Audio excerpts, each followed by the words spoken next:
one was assigned to one of us from the show. So me and Artie, Howard, Robin, Fred, John, Casey, we're all going to play the weakest dink, and whichever one of us wins, we're going to win a car for a listener. What's your prediction for the game today? Yeah, I can surprise you. I know some stuff. You think you're going to take it? Yeah, maybe.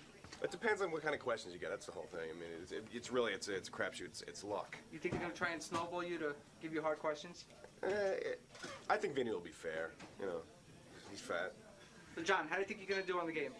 Well, I think I'm going to do pretty good. You know, I sit at home and I watch these games and I go, dude, how don't you know the answer to that? So I think everything should be fine. I mean, you know, I just hope I don't choke.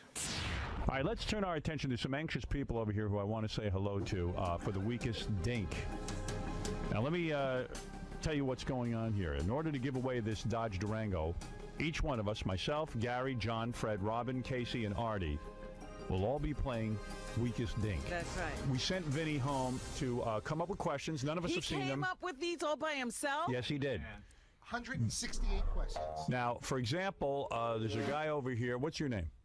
Tommy. Tommy is going to be my guy. Bro, I'd love to win for you, but I don't hold out much hope. I got faith in you. It's a long shot. I choke as soon as they ask me a question. I choke. He deserves to win, Howard. You should I think play you're as gonna do hard as good. you can.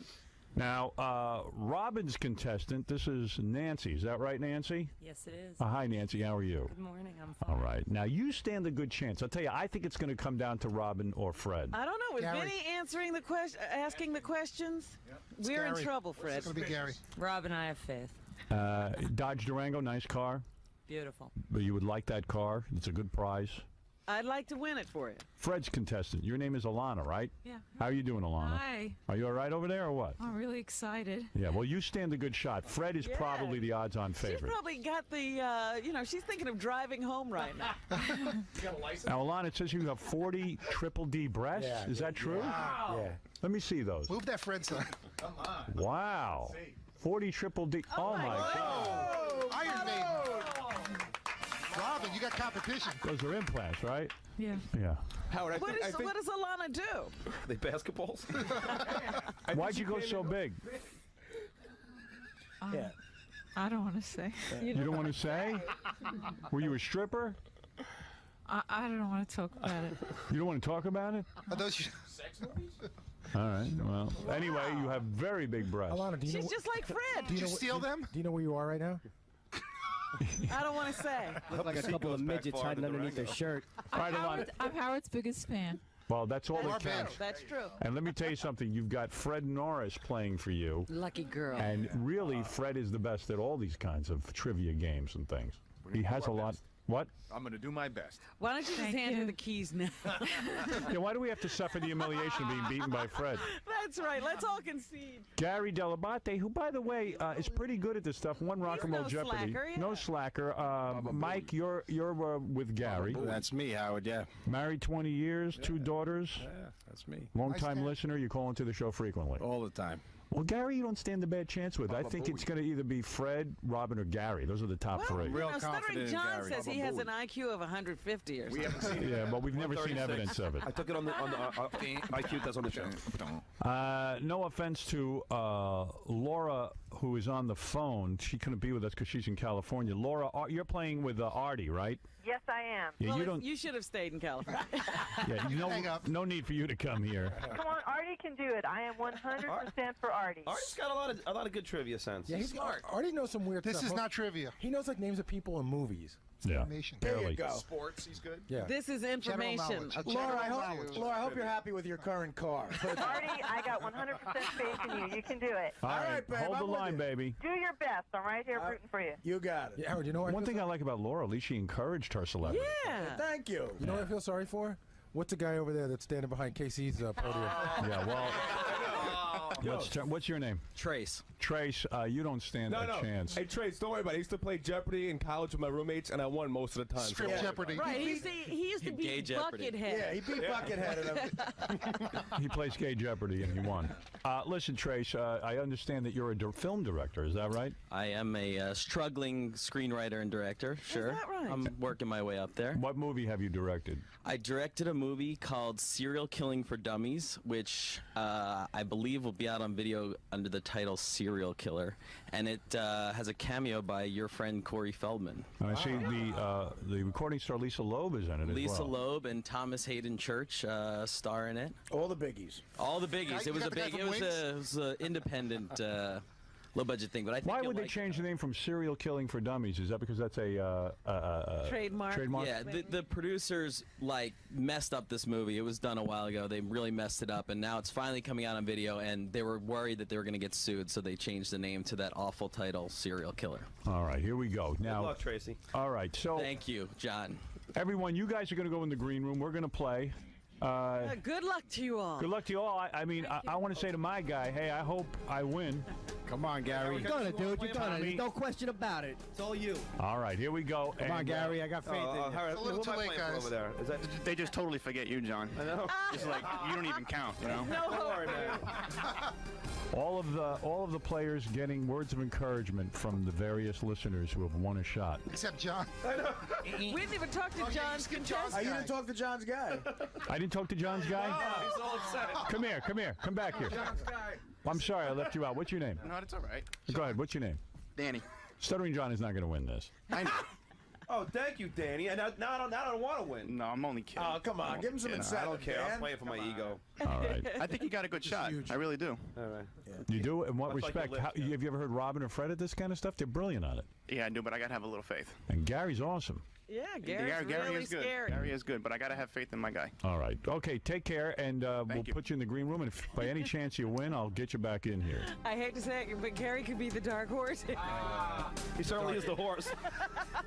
All right, everybody go over to your place on the podium, and we'll begin playing the weakest dink. Hosted by Vinny Favale.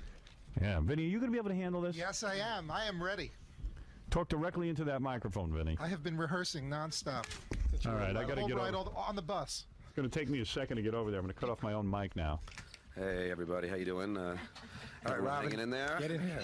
Who's the most nervous? Howard's walking over to the podium now. I'm pretty nervous. Howard's the most nervous. Artie, what do you think? I'm pretty nervous, but I think I got a good shot. Casey? Hey, I think I'm going to surprise a lot of people here. You have to be quick, though. You have to be quick. How many seconds I got? You get 10 seconds. There will be a clock, okay? If you say if you say an answer. Oh, shut up, Vinny. No, listen. He loves being a host. Yeah. The first answer you say is your answer. You can't correct yourself. I'm going to cut you off at that point. By the way, Is that where the game stops? What? At that point, I will say the correct answer, and then we go to the next person who gets their own question. Okay, so Don't an try incorrect answer gets you out of the game. No, it doesn't get you out of the game. No, you Just can move on. How long is each round? 4 questions per round. Okay, If good. we get All a right. tie for 2 weakest links at the end of the round, quick face-off. Question. All right. Okay? I don't understand play how the this game. goes. I'll just follow along. Just answer. So the answer best all you questions. Can. Now, who's going to start? We're going to start in order, Howard, left to right. From Howard to Artie. I suck at this. Oh, will you stop it? He I'm just set himself trying up. to- I hate it. Yeah. I don't like reverse psychology. You know, I once played Gary in Rockwell Jeopardy. I couldn't think of one thing. I thought you beat him. No, D. Snyder helped me with that's that. I didn't know any of that stuff. But this is general knowledge. General knowledge. He beat you at regular I Jeopardy, guarantee didn't he? you all know the answers to these questions. All right. Okay? Come on, let's get going. Let's play the weakest stake. You guys All right. ready? Okay, Howard, first question to you. Who was the first woman to fly an airplane solo across the Atlantic Ocean? Amelia Earhart. Correct. Gary, in chemistry, which element from the periodic table combines with oxygen to form water? Hydrogen. Correct. John, in history, who was convicted for the assassination of Robert F. Kennedy? I know the guy's name. You're an idiot. I know. I know the guy's name. How much time I got? Wrong, Sirhan Sirhan. I knew it. You idiot. I knew Okay, Fred, in computer terms, what does the acronym DOS stand for? Digital operating system. Correct. Incorrect. Disk operating system. That's all. Robin, Yes. in history, what was the name of the second man to walk on the moon? Gene Shepard. Incorrect. Buzz He's a Aldrin. radio guy. Shepard. Everyone, wait, go ahead. Come on. Yeah, Go okay, ahead. wrong, Robin. It was Buzz Aldrin. Okay, I wrote these Casey. questions. Which short-lived dance craze inspired the 1990 movie The Forbidden Dance? The Charleston. Very wrong. Lambada. Artie, in sports, which baseball slugger was known as the Yankee Clipper? Oh, Joe DiMaggio. Oh, come on. I wouldn't have known that. this up. I wouldn't have known that. You're setting It this was Go ahead. random. Next, When go I was ahead. a kid, Howard, okay, second set of questions. Howard, in economics, which animal represents a declining stock market? Bear. Correct. Oh, come Gary, on. in holidays, which U.S. federal observance occurs on the last Monday in May? Memorial Day. Correct. John, in jewelry, how many carats are in pure gold? In pure gold, 24. Correct. Fred, what famous New York disco was opened by Steve Rebell and Ian Schrager in 1977? Studio 54. Correct. Robin, in literature, who wrote the novels From Russia with Love and Goldfinger? Oh, Ian Fleming. Correct. Casey, in music, who wrote the lyrics to the Star Spangled Banner? He's an idiot. Scott. Wrong. Francis Scott Key. Artie, who was the first African American to be crowned Miss America? Vanessa Williams. Correct. Howard, in language, what two-word French phrase translates to "have a good journey"? Au revoir. Wrong. Bon voyage. Gary, what is the two-word motto for the Boy Scouts of America? Be prepared. Correct. John, what trademarked line of underwear was founded in 1876 by partners Bradley, Voorhees, and Day? BBD. That was worth it. Correct. Joe Cocker got that right. I thought he was going to run out of time. Fred, Yeah. in history, JFK's assassin Lee Harvey Oswald was in turn shot by whom? Beg your pardon? Intern shot by whom? The Dallas Police. Incorrect. Jack Ruby. Oh. Yeah. Robin. Yes. In medicine, which emergency maneuver named for a Cincinnati surgeon is used to treat choking victims? Heimlich maneuver. Correct. Casey, in nature, heroin and opium are derived from the seed pods of which type of flower? Poppy. Correct. Artie, the name of what U.S. city is Spanish for City of Angels? Los Angeles. Oh. He gives them every, like, I know he's getting softball. It was random. Howard, in business, what table salt company features an image of a girl with an umbrella on its package? Morton's. Correct. Gary, in which month does the U.S. holiday Columbus Day occur? Columbus Day is October. Correct. John, named by its creator, what type of bed, what's the name of the bed that folds up inside of a wall or a closet? It was named after its creator. He's an idiot. wait, folds up in a wall, folds up in a wall? Yes! That's a wall, John. Mr. Fold. Wrong. Murphy. Murphy bed. Never heard of it. Fred, what was the code name for Woodward and Bernstein's secret Watergate source? Correct. Robin, in science, physicist Edwin Land founded which instant film and camera company? Instant film and camera Kodak. Wrong. Polaroid. Oh, what am I thinking? KC, while visiting a Trenton, New We're all Jersey choking here. school. Wait, KC, start again. While visiting a Trenton, New Jersey school, former VP Dan Quayle famously misspelled what word? Potato. Correct. Artie, in computer language, what does the acronym FAQ stand for? No idea. Okay, frequently asked questions. Round is over. All right. Wait, you know what? Wait a second. Shh. Let's hear who the Hold weakest on. link was. Hold on 1 second, guys. I know it wasn't me. Could be me. I think it was KC. Okay. Wait. Four-way tie for the weakest link. Who are the weakest links? Well, the Gary was the strongest. Okay. So the weakest links are, who are they here? Should just We eliminate got all of them. John, Fred, Robin, Casey. No. Who is it? You got to tell me. You know, we should have just eliminated all the weakest links because then we'd be done with the damn game. I know that Robin and Casey were tied, which was a Right, I So who are the know. four tied? Robin. Fred. Fred, John, Robin, Wait, and Casey. tell us who the Okay. weakest four are. Okay, the weakest ones were Artie and Howard. What? What? Oh, God. Howard. The weakest ones are Casey, Robin, Fred, and Doug, how many? Robin, and Casey. Are tied for the weakest. Say them so we can hear. John, Fred, Robin, and Casey are tied for the weakest. They got two right. It's us three. You mean me, Artie, and Gary are the only ones left? We're the strongest. No. No, we're supposed to have a We're challenge. going to do a though. quick face-off between them, and one of them gets kicked out. Okay, you Oh, ready? boy. It's going to take 17 hours, this Hey, look, game. I want to know who Artie is using his hand on to get those Well, Howard, questions. after this Yeah. round, it probably. Please. Hold on. You know, wait, I've misplaced this one. He missed the question. Come on! Specifically. Come on. Hold on, 1 second. Come on, Vinny! Are you you're choking as host? I'm choking. Hosting is easy. Wait, You and you Doug are got two the idiots. answer. I'll take myself out to move this thing I can't along. believe I did this.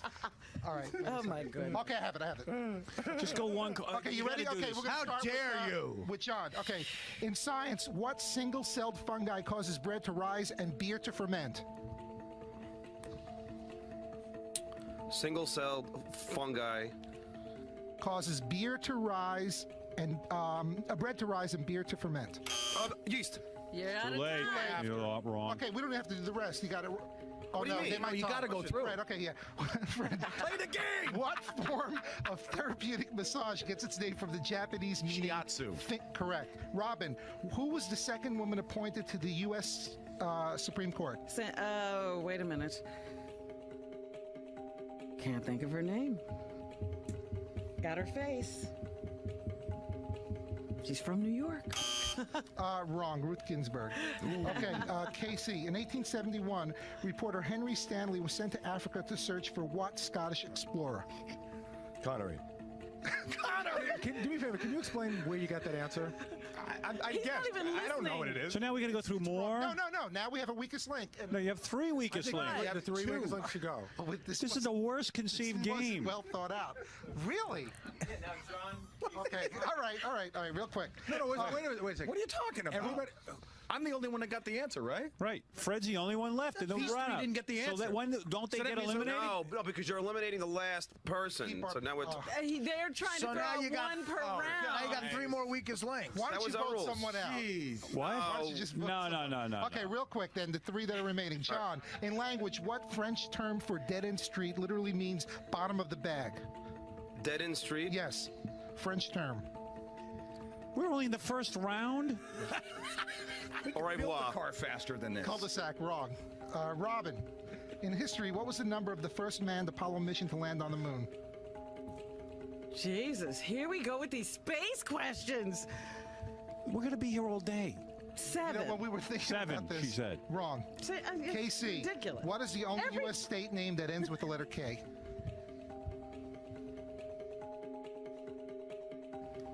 Arkansas. No. New York. New York. Ah, man. Okay, do we have another tie? Yes. I am so sorry. Wait. I got to take a break. We got to Take a break. We need to rethink Here's this. what I rethink it. It's whoever's the weakest link. Now, leaves. Howard, So you know what? If he's doing wrong, he should give us 3 if there's questions. 5 weakest links, you get rid of them all. And That's let's probably- move on. that's probably how you Okay, should why don't do we it, make I the guess. next round that way? That's how you'll do the next round. All right. I We'll be here all frickin' day. I didn't Well, watch the eliminate show. someone. Go ahead. Okay, well, KC, you're gone for saying Why? Arkansas. Okay, I guessed. All right, so he's the weakest link, but Robin was weak too. Yeah, we all got the same amount wrong. It's not fair. And John got it wrong. We should go to a break and discuss this. No, just, you know what? Do 3 I more. can't change the rules and made a game. No, you're right. 3 more questions between The me. lawyers are listening. All right, We- give we- John. I don't want to be eliminated, okay, but... let's- She's willing to be eliminated. Who's left? I know. Three We're all questions. choking. No, I'm not willing to be It's John. eliminated. Go ahead, You're John. giving me John. space questions. John, go ahead. In literature, what is the name of the young protagonist in The Catcher in the Rye? And it's so easy. I know. I can't think of it. Hold on. J.D. Salinger wrote it. Hold on. Who's on the clock? Let's all answer this one Holden question. Coffee. Oh, I could have answered that. I'm blanking out. Robin, in television, conjunction, junction, and Give the answer to John's I question. told him Holden Coffee. All right, go ahead. Robin, in television, Conjunction Junction and I Am Just a Bill were part of which Saturday morning series of animated shorts? Oh, that was Conjunction Junction. Oh, I know this. See, I'm doing See, the I John quit. thing. Robin, That's it's like- rock and roll, ABC, something. Schoolhouse Rock. Schoolhouse I know Rock. everyone I don't get. KC, when facing Mount Rushmore, which president's head is farthest to your left? Lincoln. Wrong, George Washington. Look, we're going to be here all day. Here's what you do. Gotta go. I'm going to take a break. Ask them questions during the During friggin' the break. break. Okay, we'll and do. come up with a weakest link, or we'll be here all effing day. You're all weak links. That's the problem. Dude, and all 4 should have been eliminated. That's not how the game is But played. it should have been. That's not what you made the All contract. right. We discussed it. It's All right. Let's take a break. Take a break. We'll ask questions during the break. Go ahead, take a break. John, in 1940. All right, take the break. What candy company? Wait. We're taking a break. I thought we were asking questions during the break. We are, but let's take the break. John, in 1940, what candy company introduced its peppermint patty? Okay. York. Correct. Robin, which Popeye cartoon character is known for saying, "I will gladly pay you Tuesday for a Wimpy. hamburger today"? Correct. KC, which Truman Capote book recounts the 1959 murder of a rural Kansas family? Oh, that's an easy. Of Mice and Men.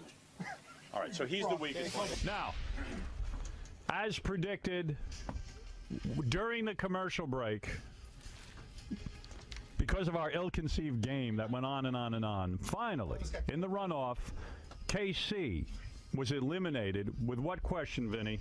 He was eliminated with the book. No. What state ends in letter K? No, you weren't listening. Which Truman Capote book recounts the 1959 murder of a rural Kansas family? Which is in cold blood. Okay, now ask the other two questions. What's the other guy? All right.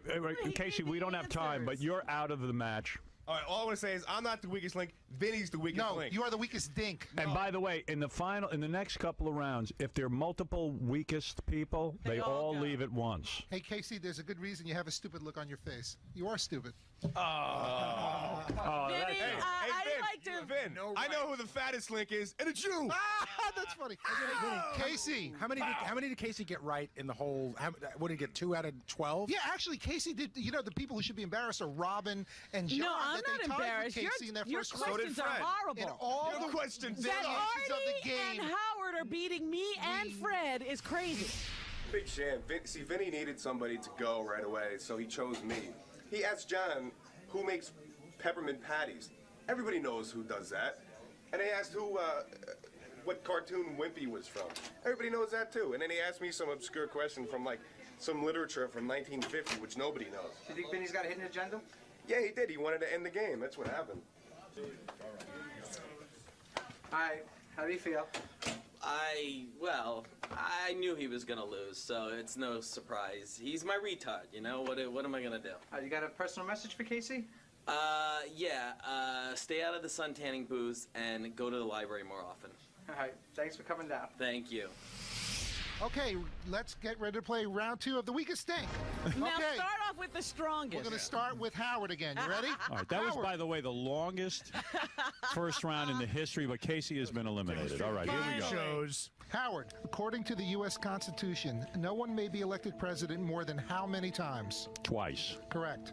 Gary, in movies, which character in The Wizard of Oz wants a brain?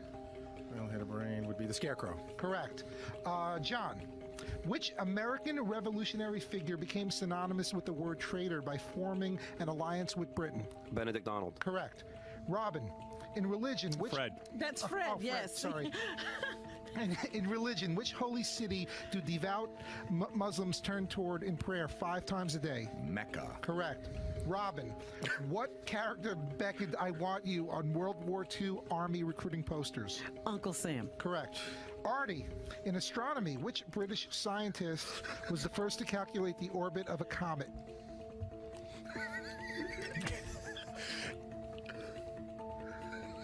Galileo. Ooh. Artie, you are the weakest stink. Correct. Wrong. You're wrong. All right, so now, Artie, you are eliminated. That's just one time around, and then if we keep... Oh, no. How many times around are we going? Twice?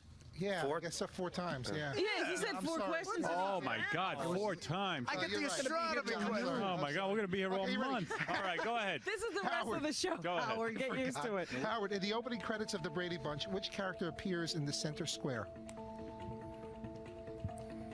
Mr. Brady. Wrong, Alice. Gary, what novel by John Steinbeck follows the Joad family during the Great Depression? The Grapes of Wrath? Correct. John, what does the letter C stand for in the birthing method known as a C-section? A cesarean. Correct. Fred, in mythology, what Roman god of love was the son of Venus? Mercury. Wrong, Cupid. Robin, which actor sent a woman called Sacheen Littlefeather to refuse his 1973 Academy Award? Marlon Brando. Correct. Artie, what four-word motto was added to U.S. coins in 1864? In God we trust. Correct. Howard, in science, what is the chemical symbol for water? H2O. Correct. Gary, in medicine, what family-founded hospital in Rochester, Minnesota treats more than 200,000 patients every year? The Mayo Clinic. Correct. John, what is the last word of the Pledge of Allegiance? The last word is all. Correct. Fred, in history, who was the only U.S. president to be sworn into an office on an airplane? LBJ. Correct. Robin, the Heisman Trophy is awarded annually to the best player in which collegiate sport? Football. Correct. Artie, introduced in 1981, which stainless steel sports car shares its name with the man who created it? Lamborghini. Wrong, DeLorean. Howard, in computer terminology, which is larger, a gigabyte or a megabyte? Gigabyte. Correct. Gary, what General Mills cereal contains stars and clovers and claims to be magically delicious? Lucky Charms. Correct. John, the leaf featured on the current Canadian flag is from which type of tree? Maple. Correct. Fred, what 1970 song by Van McCoy started a dance step by the same name? Correct. Robin, what train that ran from Paris to Istanbul was the subject of an Agatha Christie mystery? The Orient Express. Correct. Okay, final question for Artie. In U.S. currency, how many nickels make up $1? 20. Correct. Okay, you got the totals? Hey, Artie, I think you're the weakest link. Yeah, I You think saved so. my ass. Oh, you don't get any more Joe DiMaggio questions, DeLorean. Vinny? Yeah, more baseball. Okay, Could you say which guy was busted for coke? The strongest were Gary, John, and Robin, and the weakest link is Artie. Yeah. Oh, hold on. I've redeemed myself. Hold on. Me, Robin, and Gary were stronger than Fred. Ooh. Oh, take it easy. Hey, Artie. Should I? Yeah, go ahead. You're What? as astute as a fat comedian on a date with a hooker in a Las Vegas. All right, skip the put down. All right, so what happened in there, Artie? It was a bunch of crap. The first round, I get 3 out of 4. It's me, Howard, and Gary left. And, you know, that should have been the 3 finalists. Me, Howard, and Gary would have been quick to the point, and we would have handled it. Now we got to keep going, and I got to get asked computer questions. And, you know, who discovered Halley's Comet? Like, that's easy. Round 3 of the weakest link. I hate this. Howard, you're first. In U.S. measurements, how many inches are in a linear yard? 36. Correct. Gary, in mythology, how many eyes did Cyclops have? 1. Correct. John, a millennial anniversary marks the passing of how many years? 2000. Wrong, 1,000. Fred, in science, the process of heating milk to remove harmful bacteria was named for which Louis French? Pasteur, you It's dope. the wait. Yeah, you know, he's not letting me He gave finish. the wrong answer. Yeah, Let's go. You're wrong. You have to let me. You said it. Fine, wrong. so You're go wrong. ahead. Okay, fine. You want to take me out? Take me out, you big fat bastard. Idiot. You're an idiot. Robin. You're a fatso. Yeah, well, Could you're they stupid. stop fighting before I hear my question? Robin. Robin, which children boards game features the Gumdrop Pass and Lollipop Woods? Candyland. Correct. Howard, in medicine, hepatitis is a disease of what human organ? Liver. Correct. Gary, in a U.S. horse race, the term place describes a horse finishing in which of the top 3 spots? Second. Correct. John, Turn On, Tune In, Drop Out is a book written by which LSD guru? The guy name. That was name. Abby Hoffman. Wrong, Timothy Leary. Fred, wait till I finish the question. In language, the term smog is a combination of what 2 words? Smoke and fog. Correct. Robin, Latin for to entrust. What legal term means to seclude a jury from outside contact? Sequester? Correct. Howard, on November 19th, 1863, what speech dedicating a national cemetery was delivered by President Lincoln?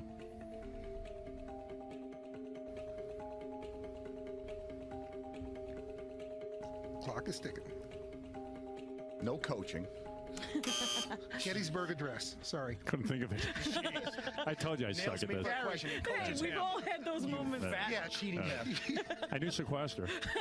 Go ahead. Gary, what 1976 film popularized the line, "I'm mad as hell and I'm not going to take it anymore"? Network. Correct. John, according to the U.S. flag code, what is the preferable method for disposing of a worn-out American flag? Burying it. Wrong. Burning. Fred, in food, what term for ordering separately priced items is French for by the menu? A la carte. Correct. Robin, during Prohibition, which Justice Department agent led the unit known as the Untouchables? Oh, that was Elliot Ness. Correct. Howard, in Go ahead. Howard, in Is that it? Is that no, this is the last set. You don't need it. I'm already the weakest link, man. John's out. Yeah. John's out. Okay. Damn, John? I'm just trying to shorten the game up. Okay, John, He's no way statistically he You know could what's win. funny? John just keeps complaining about the quality of the questions that he gets. I knew your questions. No, I knew I screwed up on I knew Millennium. Timothy Leary. I thought Millennium would So John is the weakest link? John is the weakest dink. Oh, So Dink. are you. Hey, John, right. Robin Quivers has a 50-inch bust, and you have an IQ that matches. Hey, And then he's get dressed into in this? purple, Be quiet over here. which goes with his plum shape. Don, what happened? I choked. You know, it's so easy to answer everybody else's questions until they ask you, and then I just went blank, like Sirhan. I mean, God, it just kept going through my head, and I just blanked out. What happened? He did all right. You know, he just didn't answer all the questions right. Are you disappointed? Not at all. Not at all. It was great to be in the studio. You know, I've been a fan for 13 years. It was just nice to be in the studio and to see everybody working. Did you expect John to go 3 rounds? Yeah, I actually had faith. Yeah. All right. So do you have any last words for John? Thanks anyway, bro. All right. Thanks for coming down. All right, thanks. All right, now let me just recap here. We're playing Who for was the strongest link?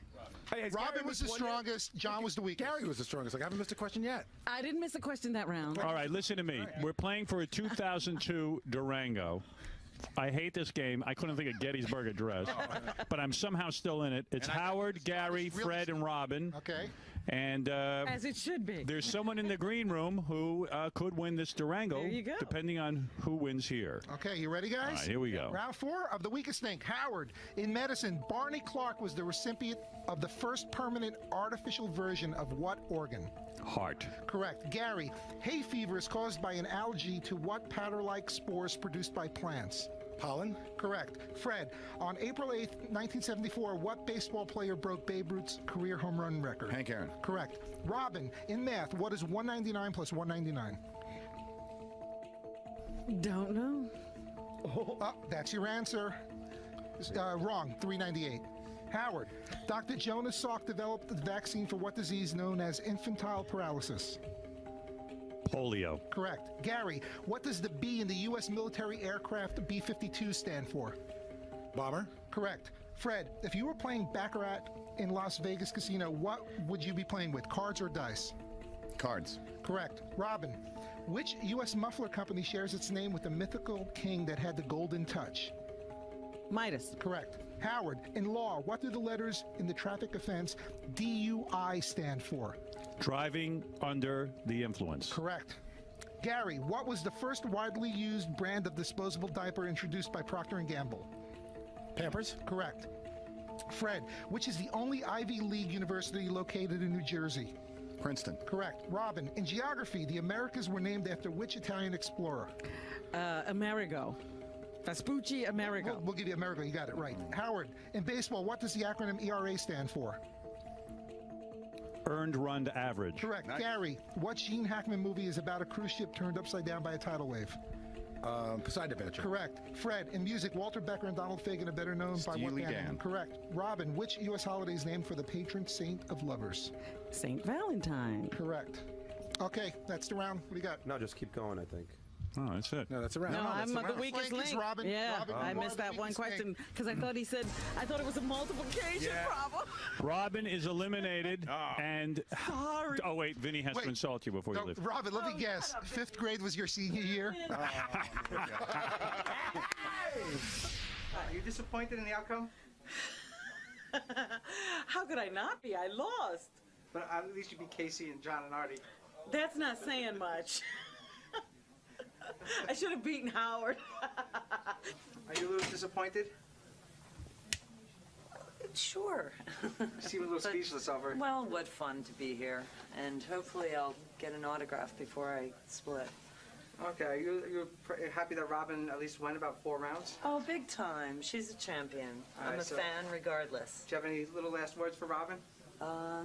Thanks for giving it a go.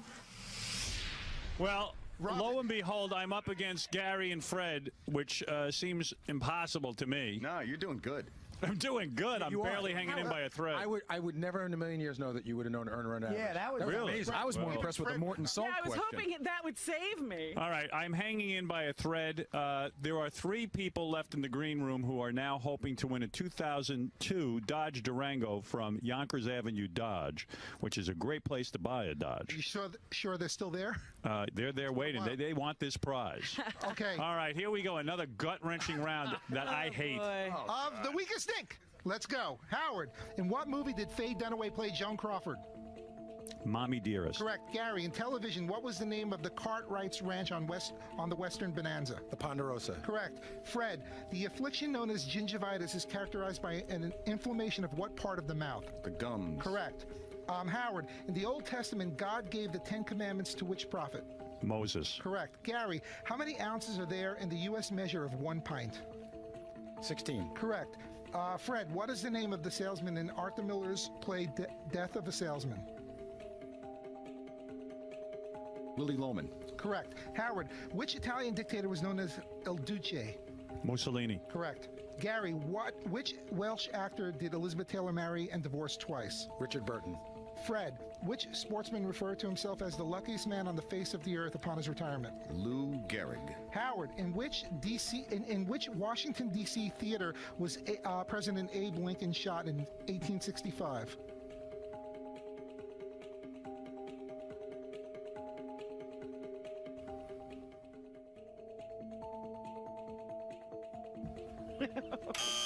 Ford's Theater. Ford's Theater. All I can think is John Wilkes Booth. You see, I'm out now. You see, I could not think of that. You don't know. Gary, during which president's administration were both Robert Kennedy and Martin Luther King assassinated? That was during Lyndon Johnson's. Correct. Fred, what is the name of the residence of the mayor of New York City? Gracie Mansion. Correct. All right, I'm out. Okay, Howard. God damn. Oh, well, you lasted longer than me. Yeah, but I should know that. Ford Theater. I couldn't think of it. Yeah, Casey, you don't act like you knew that. Plus 199. I'm laughing because you got it wrong and he calls them all bastards.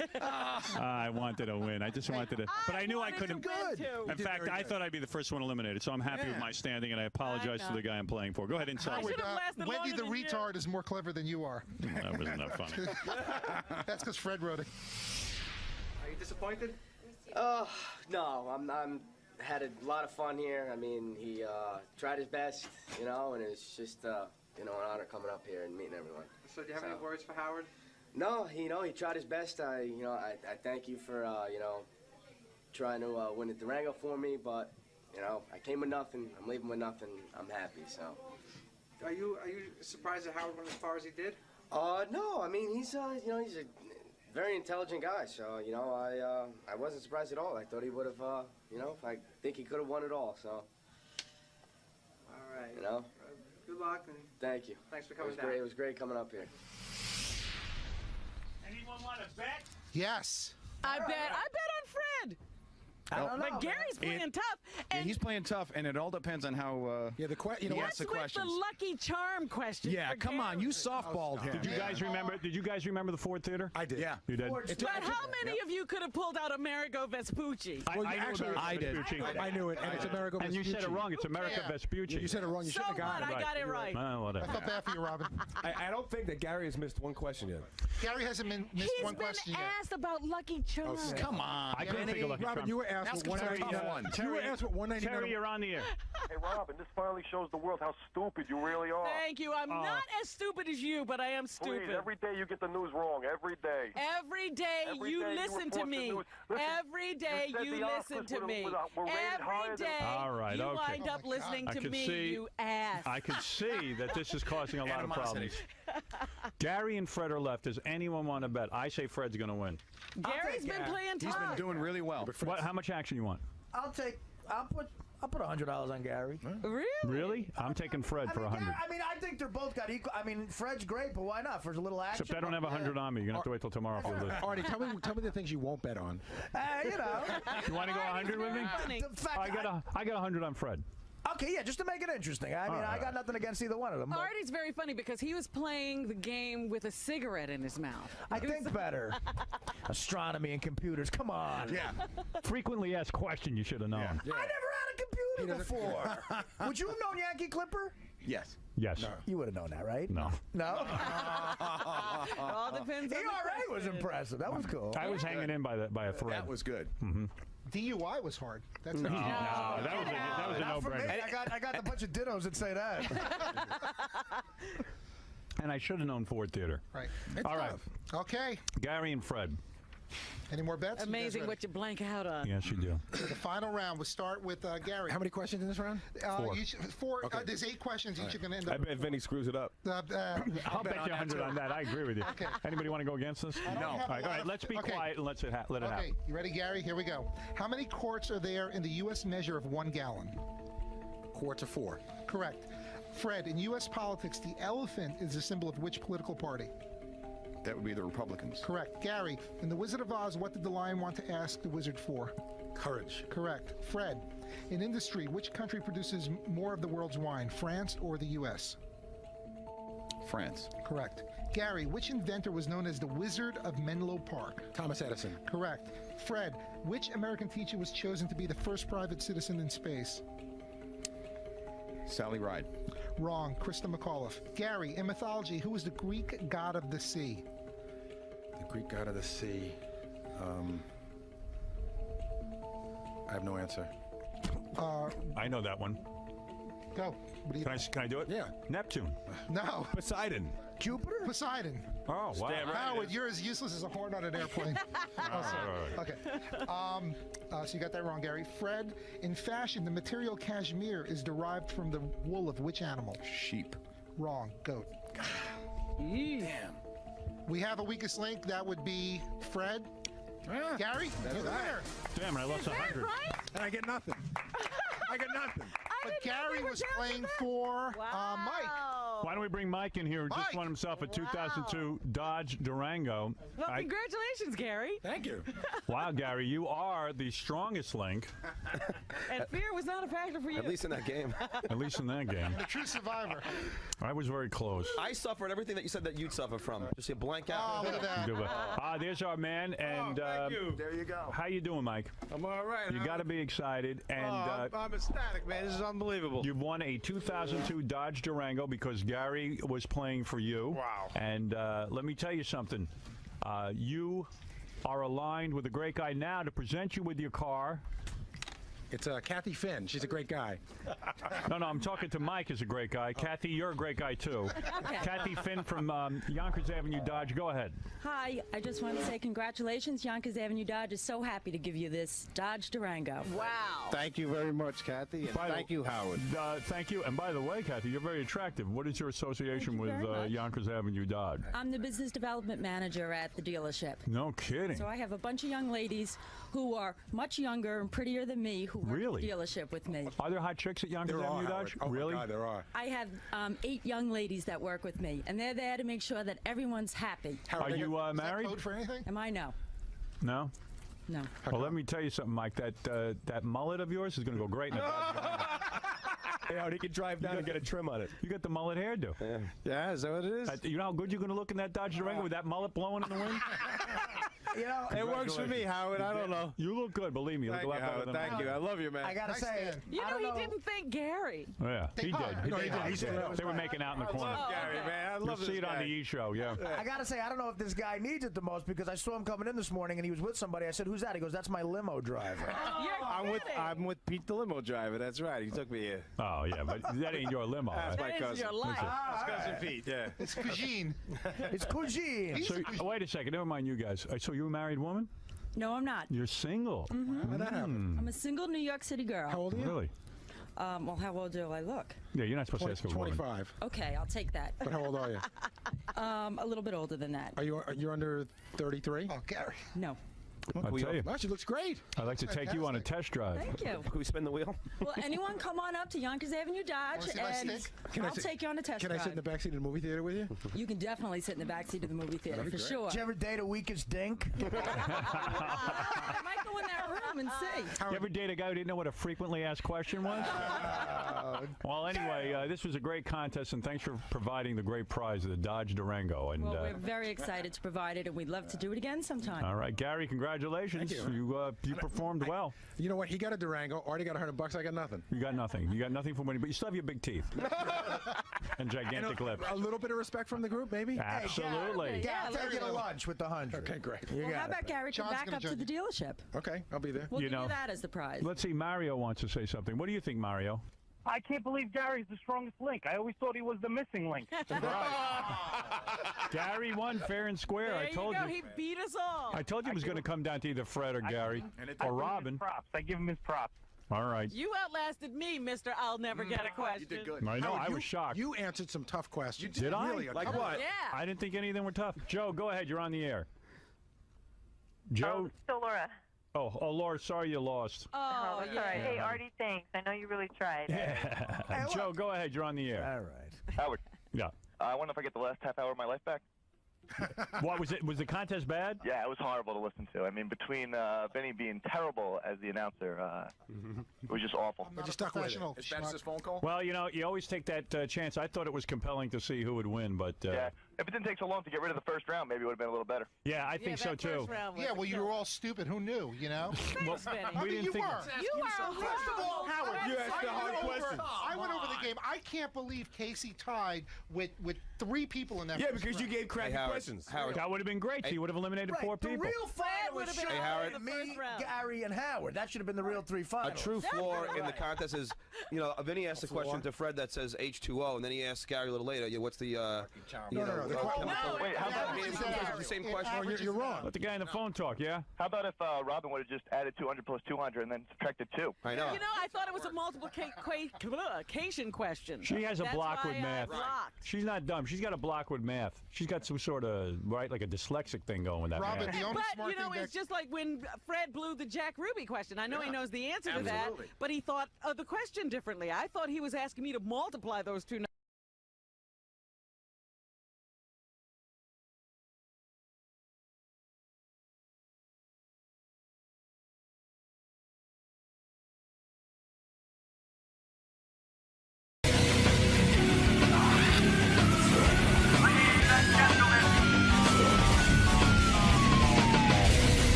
The news yesterday of you breaking up with Jim Florentine, or Jim breaking up with you in this case, touched a lot of people. You know what? There was an outpouring of love to me that was just so amazing yesterday. I really, I just got so much wonderful support and input. It was mind-boggling. I was really surprised. People felt It bad. felt good to know that so many people cared. People did care. In fact, someone came up to me and said, I was listening to the show, and I felt really sad when Robin told the news, because she was happy, and they were upset. You know, they didn't want to see you get upset. Aw. Although you put on a very good face. Here we go with the good face again. I'm not putting on any face. You saw me immediately after the show. What was I doing? You were almost in flight. You were singing. You were carrying on. No, you seemed fine. No, but I'm talking about not after the show. You saw me later in the afternoon. Some people have said to me who are closer to you. Who's closer to me than you? I don't know. A lot of people. Some people have said that, in fact, the truth is you are not as happy about it as you seem. I'm not. Who would be happy about it? Right. But They're confused. some people have said to me I should worry about you. They always say that. No, some people have Yes. said that this is actually not They're the always hunky-dory story, telling Robin. you this stuff about me because I don't react the way other people do to things. And you've heard this over and over in our lives that you should worry about Robin. And I'm still here and I'm still fine. Yeah, but I heard some things. What things did you hear now? Go I ahead. heard Go you, ahead. No, I heard. I'm not going to say them. Come on. Tell me who said it. No, I heard that you were very upset in private. With who? I about don't your talk to situation? anybody. Oh. Who did you talk to? No, when I'm mining. Again, mining. Actually, your breakup came up not only in the email. I'll read you some of the email, just so you can be aware of it. Most of it was very, very sweet. And now I don't even see it.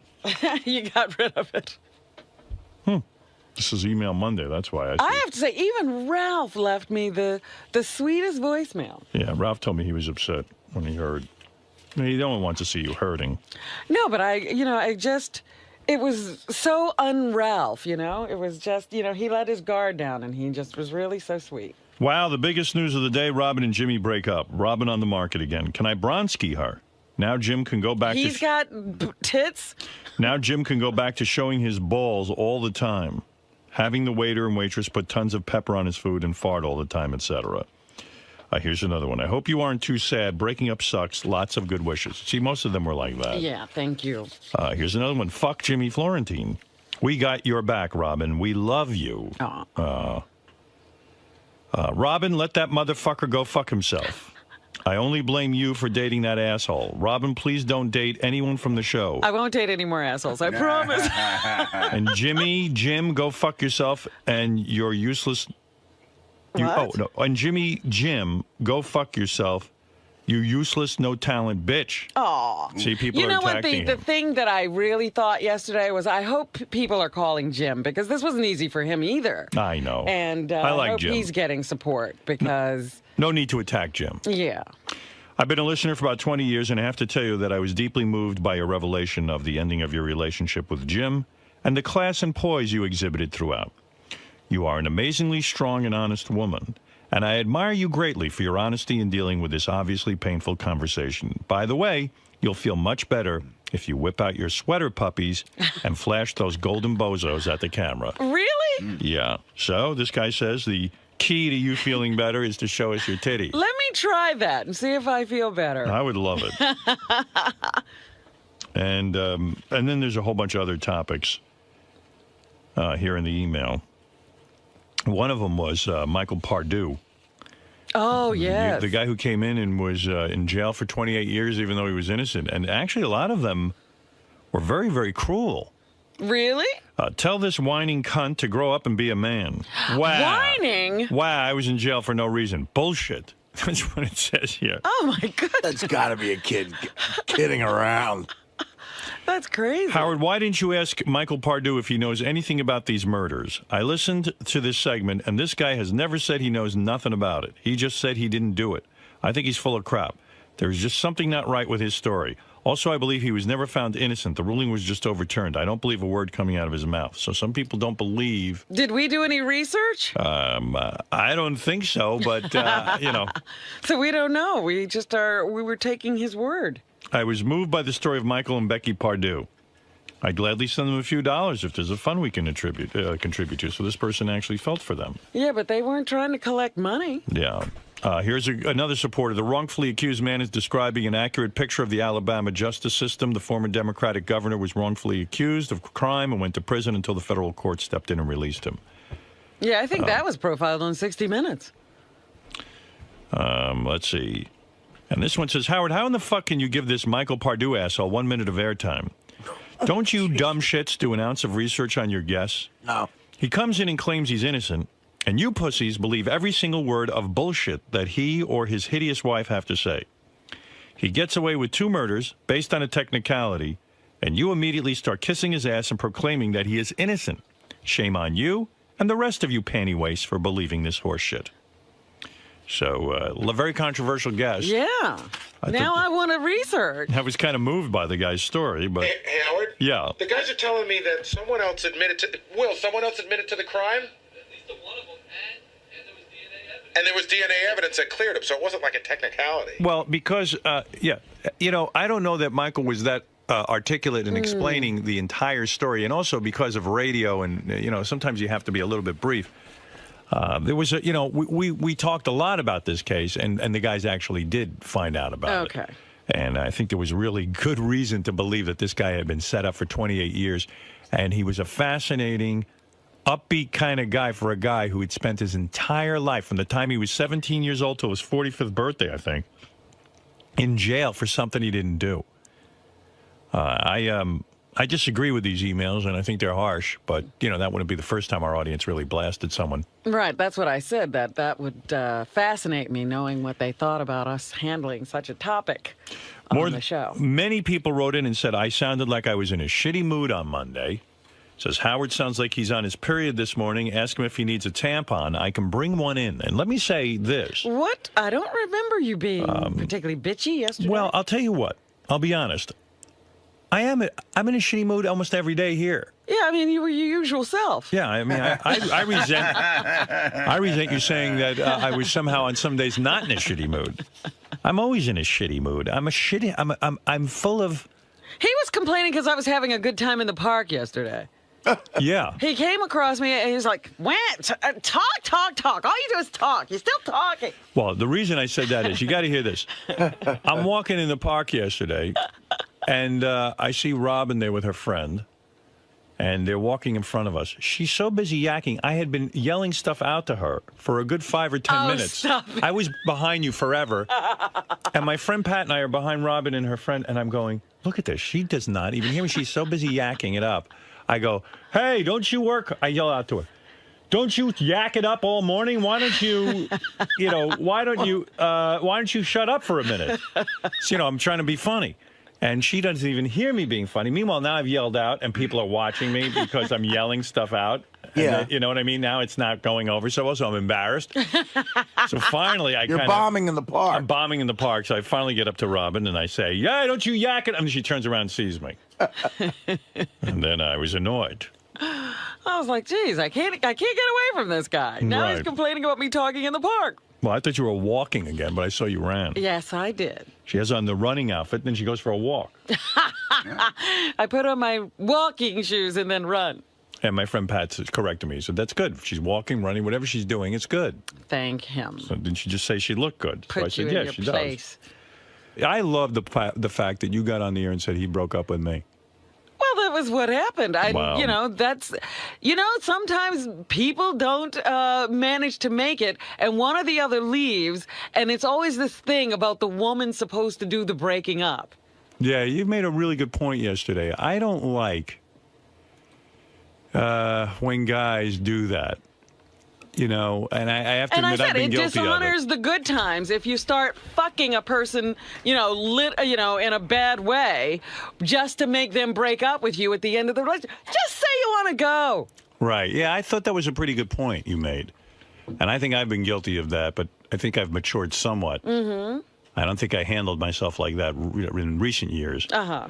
Where, as a guy, or maybe even girls do this too, you start to act so fucked up so that the other person wants to break it off. Right. You almost act like... you actually start mistreating the people who you care were, about you. Yeah. happy with a few weeks or months ago. You start doing heroin. Yeah, you do silly things and mistreat them, and that's not a good thing to do. Yeah. Yeah, that was pretty cool the way you said that, and I admire that you brought that up. So in other words, and you said, hey, you don't need to do this. Just tell me how you feel. I was like, what do you need me to throw you out? Right. I'm not doing that. You have to say, I have to go, or I need to go, or I want to go. But you have to say it. Yeah. Guys do that too much. You put on a whole fucking charade. Right, because you might actually have some information that the woman needs. Instead of just going around doing silly things or making up reasons, be honest. It makes you doubt your reality. Well, not only that, it's just that the whole relationship is based on honesty, and all of a sudden you start, lying or making up things or trying to change reality in order to get out of it, Yeah, and then you start to think you're crazy. You go, you'll say, hey. What was I doing here? Or you start to go, well, are you giving me signals? And the guy will go, no, no. Right. And all of a sudden you go, oh, maybe it's me. Maybe I'm fucking crazy. Or, he's going through something. I guess it has nothing to do with me. Right.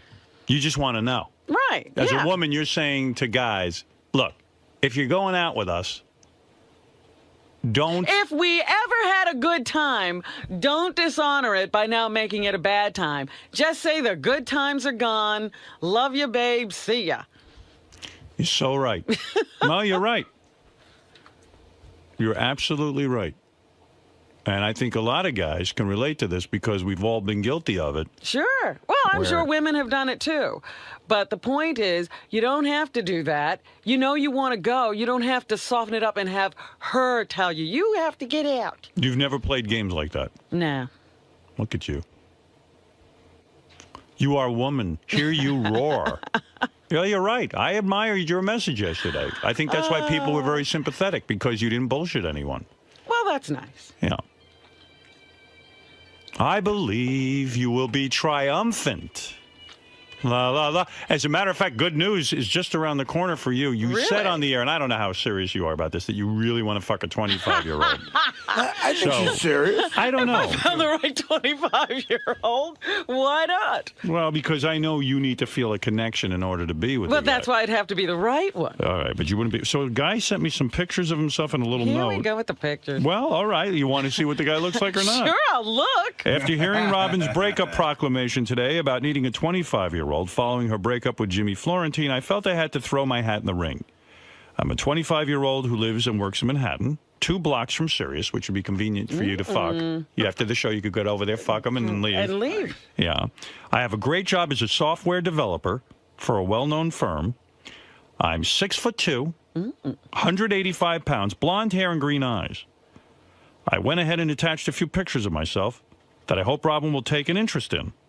I would love to take her out to lunch or dinner and hopefully have a great time. Well, he's starting off right. I am sure Robin will get plenty of emails like this one, but I hope this will rise above the rest, especially since I work right around the corner. And then he signs his name. Let me take a look. I haven't even seen... Convenience is everything. Based on the description, Robin, did you like the way Larry Bird looked on the Celtics? Here is a picture. Here's the first picture. Oh, he's kind of cute. All right. From what I can see. All right. And a sort of... It's like Heath Ledger.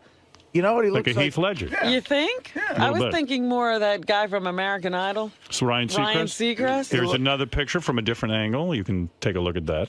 Oh, very all-American. All-American looking. Yeah. He looks like a gay guy. That's what America looks like. And finally, in this picture, I believe he looks like, and I'm not making a joke, that Beckham character, the soccer player. David. Oh, yeah. There's some resemblance there. He cut a girl out of that picture. Could be his sister. Could be his sister. I doubt it. Well, he's a good-looking kid. Looks Not like that I'm looking for a relationship with a 25-year-old. Could but be I Heidi just, Fleiss. that's funny that he cut the girl out. Well, he does seem like an interesting candidate. I don't know what you want to do about it. If you want me to march him in here, I will. March him in here? Yeah. What have you got to do with him? I'll march him in here. He said he was willing to come in. You want him to come in? Sure, why not? You do. All right. See, I knew those pictures would work. Gary, book this gentleman. See if there isn't a love connection. Or just a fucking connection. Or something. Well, I just don't want guys to, come in here and fuck you randomly. Oh, really? We have to have some kind of screening process. If people are going to be having sex with you. I see. If we're going to be giving you away on the air. That's true. Well, this guy certainly looks like he's got the look that turned you on. You lit up, I have to say. I did not light up. Stop that. Right. Anyway, Lisa G is here. Speaking of working women. And speaking of attractive work. Who's more attractive than Lisa G? And she has a job. So there you go, Lisa she's G. She's keeping her job. She's keeping her job. Thank you. Yes, I am. I love working here. Good. Does Mark Consuelos, did he put you on a deadline for your vows? No, he hasn't really discussed that with me. He's just going to marry us. Well, how do the vows get presented? Have you worked that all out yet? We have not. Right. I don't think any of it will be worked out. I think it'll all be ad lib. I don't think it's all that thought out. It's not choreographed. Did you get a hold of Shanghai Kate? Thanks for the phone number. I haven't called her yet, but I will. Yeah, I got to go get that tattoo. And you're going to get the tattoo before the ceremony? Yeah. All right. Yes, I am, Robin. So when are you getting the tattoo? I was going to go this week, but I don't think I'm going to have time. I just, anything could happen. I'd wait until after. You know what, though? I don't even care. Like, if I had the bee on me and then, like, let's say Beth and I break up, or Beth stopped running and got fat, and I can't marry her. I She would didn't keep a career. Right, she doesn't keep her career. I would just keep the B on there almost as like a reminder of something. Like yeah? it would be like I've kind of worked that out in my head that okay. the tattoo. I'm all about the tattoo, and let's say it doesn't work out. You know, let's be realistic. Let's not be assholes and think that my marriage is destined to work out. It stands the same test that all marriages do. Any other, yes. You know, who knows? I mean, Beth could wake up a year from now and go, I need to have a baby. That's it. We've already decided. Divorce. Because I ain't having a baby. I love that woman, but I'm not having a baby. All right. I don't, because I would stop being in love. I'd be miserable. I'd be tortured. You would. You Yes. would literally stop being in love. I would. I Well, told her that that. sounds like a choice to me. Yeah. It's not a force. It's a choice. A choice. I will have to be out of love with her. I would just say, I'm out of love with you. That's you it. really think you could do that? Yes, I do. I think you're silly. You don't think so, Lisa? You'd be a great dad. I was a great He dad. is a great dad. You know what I mean? To a new baby. I don't even know that I'm a great dad. You'd have to ask my kids that. I don't know if they think they're that. no judges. Yeah, I know. You know what? As a matter of fact, they don't even know how good a dad That's they right. have. They are no judges. Yeah. They probably tell you I was a shitty dad. They have issues. won't know for years yet. Yeah. They have issues. Yeah. Everyone has issues. Right. You got to drive down that street we were on in Afghanistan. Yeah, he's a good dad. I'll tell you what. I know one thing as a dad. This is the only thing I know about myself, and I can say this with 100% confidence. I care. That's right. That's it. That's the main ingredient. Right. I care, damn it. About what? I care about them. I care how they are doing. I know. I'm telling you. I mean, what other That is the prerequisites? primary Am I perfect? ingredient. Do I know every fucking answer? Do I know what to do? Do I I know? doubt if you had very many answers at all. But I do care what happens to them in life. This discussion helped me, though, because it made me think of a joke for the toast. Thank you. Which I'm writing. Write all of it down, please. Don't forget anything. He's working on his deadline, too. 3 girls, that's tough. It's definitely a challenge. And the fact of the matter is that I've gone through it, and Beth knows this about me, and I have had my fill of it. In other words, I feel full from it. In other words, I've eaten a big meal. You've had it. Yeah. You're satisfied. I've had 50 Big Macs, 100 fries, and 30 Big Cokes. You've had 6 peanut butter and jelly sandwiches. That's right. I'm as bloated as High Pitch Eric. But as I found out, there's always room for more. Yes, you did. Is that Jell-O on that plate? But look at the problems it's given you. So there you go. You're saying one more might give you a heart attack? Well, let me just by you woke up one day and the baby was already there. Like you were not aware of how it got there. Right. So you're going to want Beth to kidnap a baby? I like my life the way it is, honestly. I'm just saying, you would not, if the baby got here, you would have to take care of it. No. I would You not. would I would say abandon the baby? Well, I would financially take care of it, and I would have to say goodbye. Yeah, you because can't live with it. I've told Beth I cannot deal with having a kid. And she knows that about me. And she says she doesn't want children. I believe it. I'm taking her at her word. Yes, but my point is that you could do it. I could do. Listen, I could go to prison for 50 years and No, get you through couldn't. it. You couldn't. You I'd couldn't. probably crumble. You couldn't do that at all. I'd probably go insane in jail. And you know I hear what? these stories like that guy's story yesterday. I would die. I Yeah. would just die. Yeah, me too. I could not do it. Well, now you know how I feel about having a kid. No, stop. It's enough. Listen, when I had my 3 kids, I was super motivated. I was like, I want more kids. That was it, though. I mean, I was done. I mean, that's enough. Like, Beth even sometimes starts talking about a second dog. I know. She keeps saying she's going to have more dogs, more I know. animals. And I kind of go, oh, yeah, but in the future. I mean, I like having my one dog. I mean, right, you're a one-dog kind of guy. I see these people, they get multiple dogs. Some of them can't handle it. They think they can. The people don't know themselves. They can't handle it. Well, they're not disciplined. They're not Right. ready for this responsibility. Dogs are a big responsibility. I'm not kidding you. I mean, we're constantly with that dog every minute. Mm-hmm. We That love her. dog in particular with its problems. You bet. its Always. rashes. And, No, she doesn't get rashes. well, you got to keep her clean. Right. Oh, that's it. Yeah, the other day I take her. She had like a. She was like between her paws were raw, so I had to let her rest for a day. You know, I mean, constantly with the dog. You know more about that dog than you do about yourself. I do. I know everything about that dog. I know when she shits. I know when she pisses. I know when she's eating. I know everything about her. She's with me every minute. Isn't it horrible when you go to a vet and the vet says something like, "Well, how are her bowel movements?" And you go, And you know. "Oh, and you got full information. I pick them up with a bag. you got detailed reports." I was playing a chess game the other day, and I hear in the background. And I'm like, I can't think. Shut up. I think when I was over your house, I kept the dog up from my snoring. Yeah, they're good. I gave it a taste of its own medicine. Yeah, she quieted down for a few days. You know, All but right. Dana used to say to me as a test, maybe she said she would beg me just try to like the dog. What if I let you keep the dog for 3 days and maybe that'll get you used to it. Right, get you into it. And I had to say to her, totally serious. I said, listen, that's not a good idea because I don't think I could intentionally ever kill a dog. I don't think I could. But I might leave accidentally. Well, I might leave it untied next to the. Well, he's not into dogs. That's it. And yeah. Dana couldn't accept it. He's not into it. And it's a But you know what? big fucking dog. Do you know how many people I know who were not into dogs who are now totally in love with dogs? Yeah. They're assholes. That's Mel Karmazin. That's true. Not him. Don Buchwald. No, him either. Right. That's true. They just went crazy once they got to know a dog. And That's a now good point. they wouldn't be without one. Well, there you go. Robin, what's with the kick with 25-year-olds? What's not to love about a 25-year-old? Isn't that a little young? I didn't say I wanted to have a relationship with a 25-year-old. You just want to bang a 25-year-old. I said I wanted to have some fun with a 25-year-old. No, what do you think of the... A certain unnamed person was telling me a story not too long ago about once during a break in relationships having a little affair, shall we say, with someone considerably younger. And even Hulk Hogan's ex has been cavorting with a 19-year-old. I'm not going that far. That's true. So, but they tell me there's something very interesting about it. And you want to find out what that is. I want to know what that is.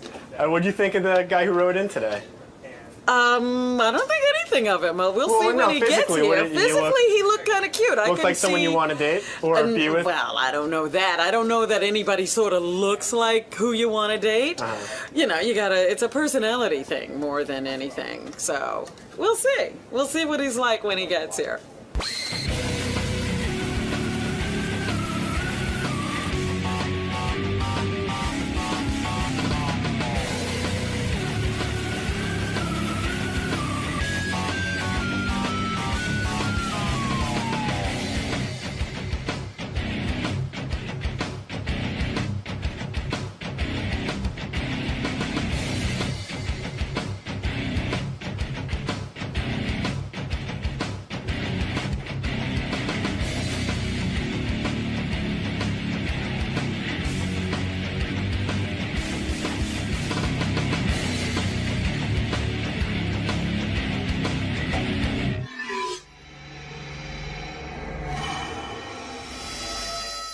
CEO of Sirius XM Radio Inc.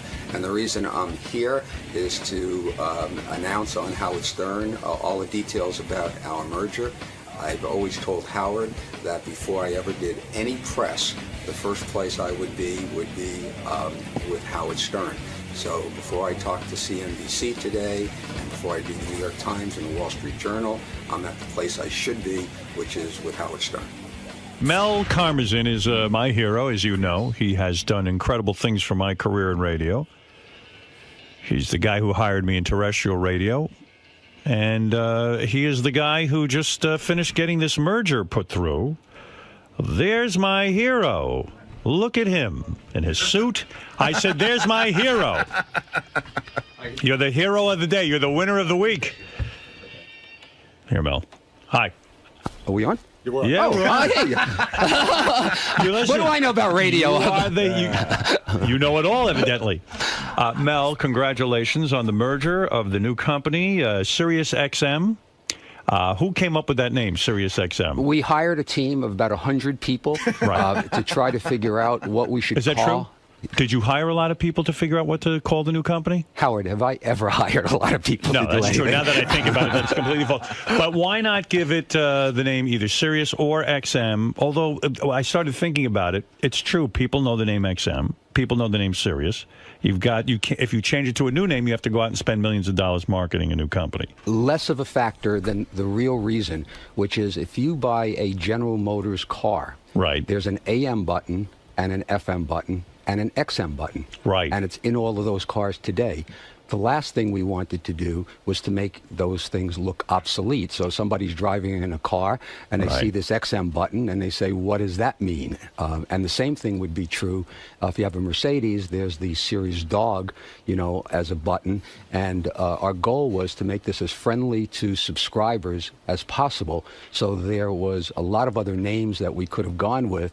But the simplest one and the best one for consumers seemed to be Sirius XM. All right. Before we get into the particulars, as a personal, I'm interested in the human story here of the merger. What did this do to you as a person when you were waiting 18 months, sitting there and nudging and nagging the United States government, testifying before Congress? And the thing dragged on and on and on. It didn't, I was angry. I was upset for you. I really was. I was incensed because it made me lose belief in the government. The government eventually did the right thing, but at a high cost. I mean, waiting 18 months slows us down. What did that do to you personally? So I can give you the BS answer, which is it made me a better person. But that's it. No. Give me the real answer. The real answer is it really was dreadful. Clearly, there was no reason that this merger should not have been allowed to take place. Right. But even if, in fact, somebody thought it shouldn't take place, it's not that complicated. You could have sort of said, yes or no. Yes or no. And you could have done that real early. I spoke to a lawyer who handles these kinds of things. He says, you have no idea how many mergers are approved where there are real questions about whether something's a monopoly. He says, and they're approved almost immediately in terms of compared to the Sirius XM deal. Why was this dragged out so long? Was it me? Did you ever think it might be me? I thought it might be you all the time. Right. In part because of you, satellite radio became so visible. Right. And, satellite radio, I mean, if you think about when you joined the company. Right. There were 600,000 subscribers. Right. Not top of mind in any way, shape, or form. Right. Certainly a lot of work was done. XM had more subscribers than Sirius did at that time. And but satellite radio wasn't top of mind.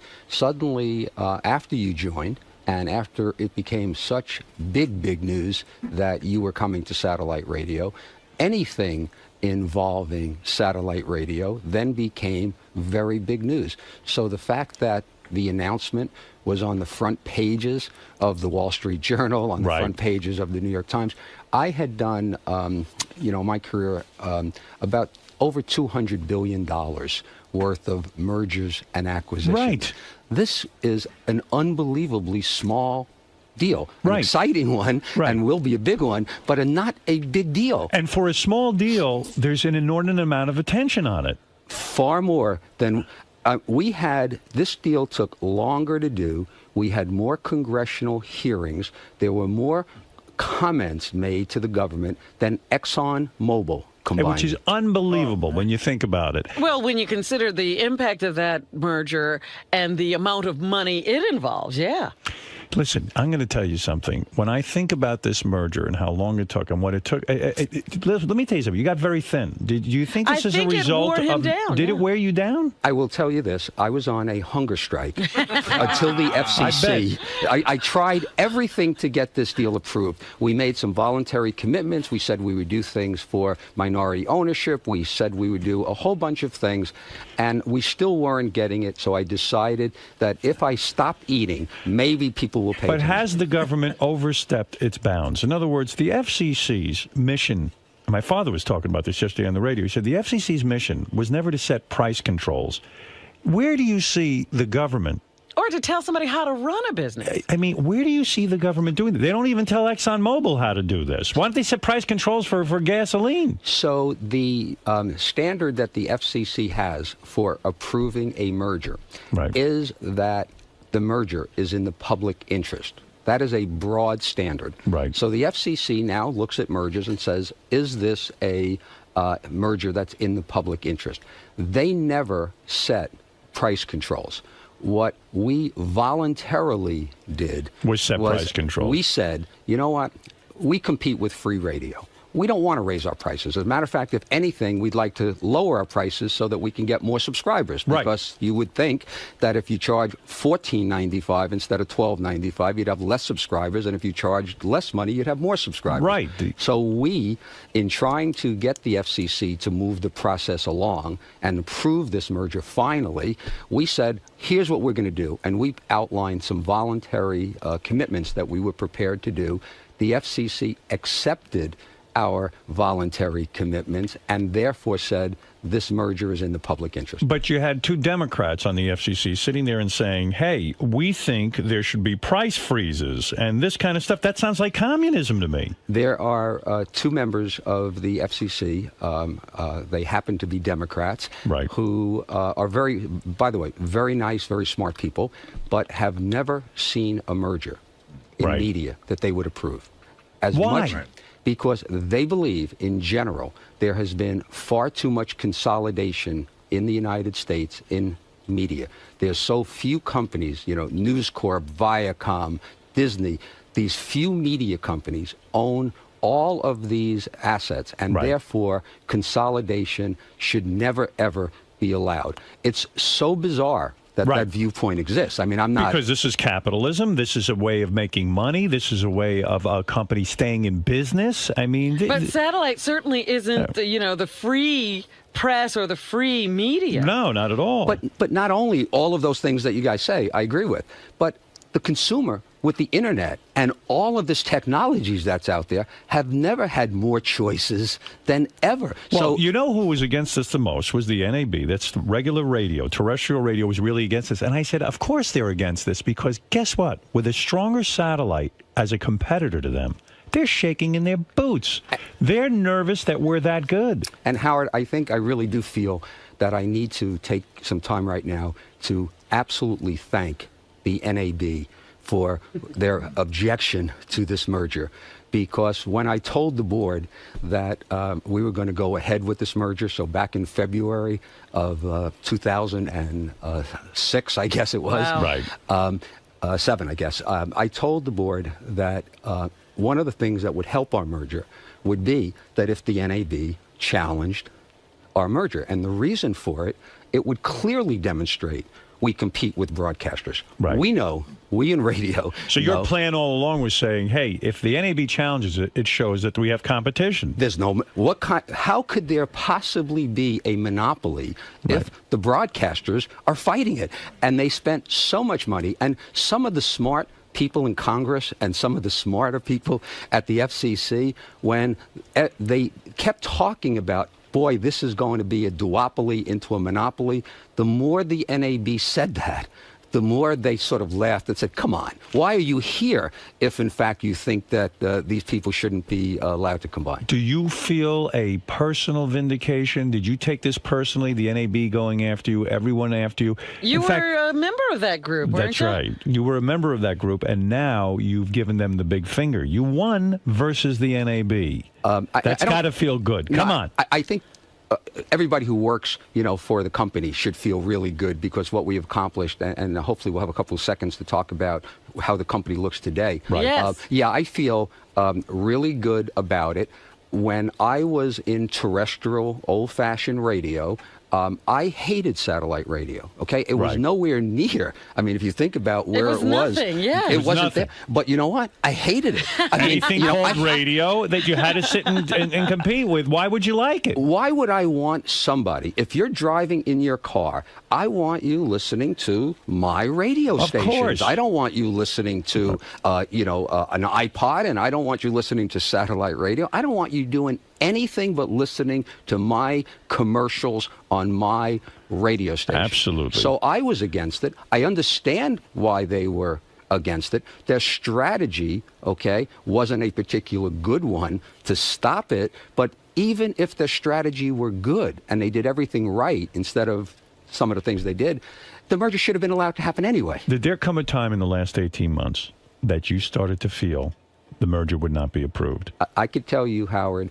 from the very beginning until we closed the merger 8 o'clock the night before last, I had doubts that the merger would happen throughout that whole process. So did I. In fact, Robin even said when you kind of announced that the merger, or the FCC announced the merger had been approved, Robin said to me, what are you going to say on the air about it? I said, nothing. I don't even believe it's really happening. I think Do you believe it now that Mal is here? Yeah, I do. Now I do believe it. And I see that the stock now is called Sirius XM, and that there's no more XM and no more Sirius. I understand now that it's real. I sent you, I don't know if you even got a chance to look at it, but I sent you an email on Friday night after the merger was done. Yes. You sent me one back. And then I responded to you because you were saying something like, congratulations. Right. And I said, no. Right. Okay, so as of last Friday night, after the FCC approved it, I still had questions. We needed to, XM, I don't want to get, it's not complicated. XM had a bunch of debt. So in this ugly market that exists, on Wall Street and finance, we, in the last week, had to raise $1.25 billion. Oh. Wow. So unless we raised that $1.25 billion, we couldn't close the merger. It was still in question. How do you raise that kind of money? Where do you go? You go to large institutions and hedge funds and investors, and you tell them that, we wanted to raise $400 million of debt. It turned out we raised $700 million, and then we needed to sell some equity, and that was very ugly because the market was terrible, and I hated the thought of selling stock at the price that it was at. Right. But the merger was so important because the efficiencies of the merger, the combination. Where did you learn all of this? I mean, you used to be a salesman. He knew nothing. You taught me this. I mean, where did you learn all this? I mean, you started out as a radio salesman. All of a sudden, I hear you talking go to like business school, did you? I mean, what's going on? Are you taking night classes? So, I mean, what did you do? He got another degree. All right, let me ask barely. I don't think there was a business school that would accept me. You sure you know what's going on? No, I mean, really. I mean, these are. Sounds sophisticated. This is a lot of stuff going on, raising these monies and figuring out how to do all this.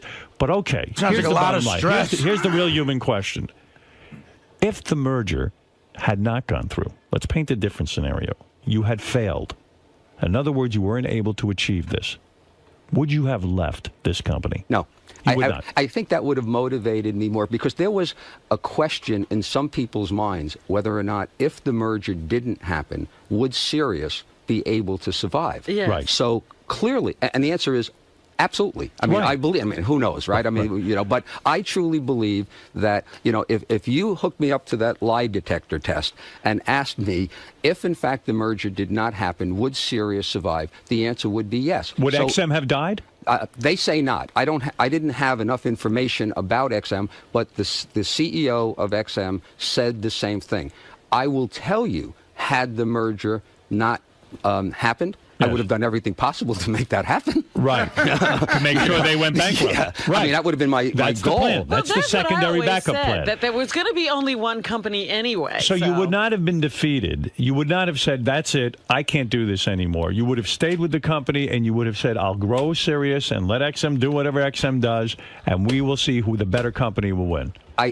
The second part was true. I'm not sure the first part. I would have felt defeated. I mean, I would have felt that, I tried something, spent an awful lot of money to try to get this merger done, spent a lot of our time, put our company, in essence, in limbo. Yes. The stock was in limbo for this period of time. It wasn't a bet the ranch kind of a situation where the company would have failed. But, I mean, shame on me if, in fact, the merger didn't happen because I put a lot of resources to make it happen. Things were stalled out by waiting 18 months. In other words, you couldn't even advertise as much. You couldn't sit there and go, gee, I got to make my business plan.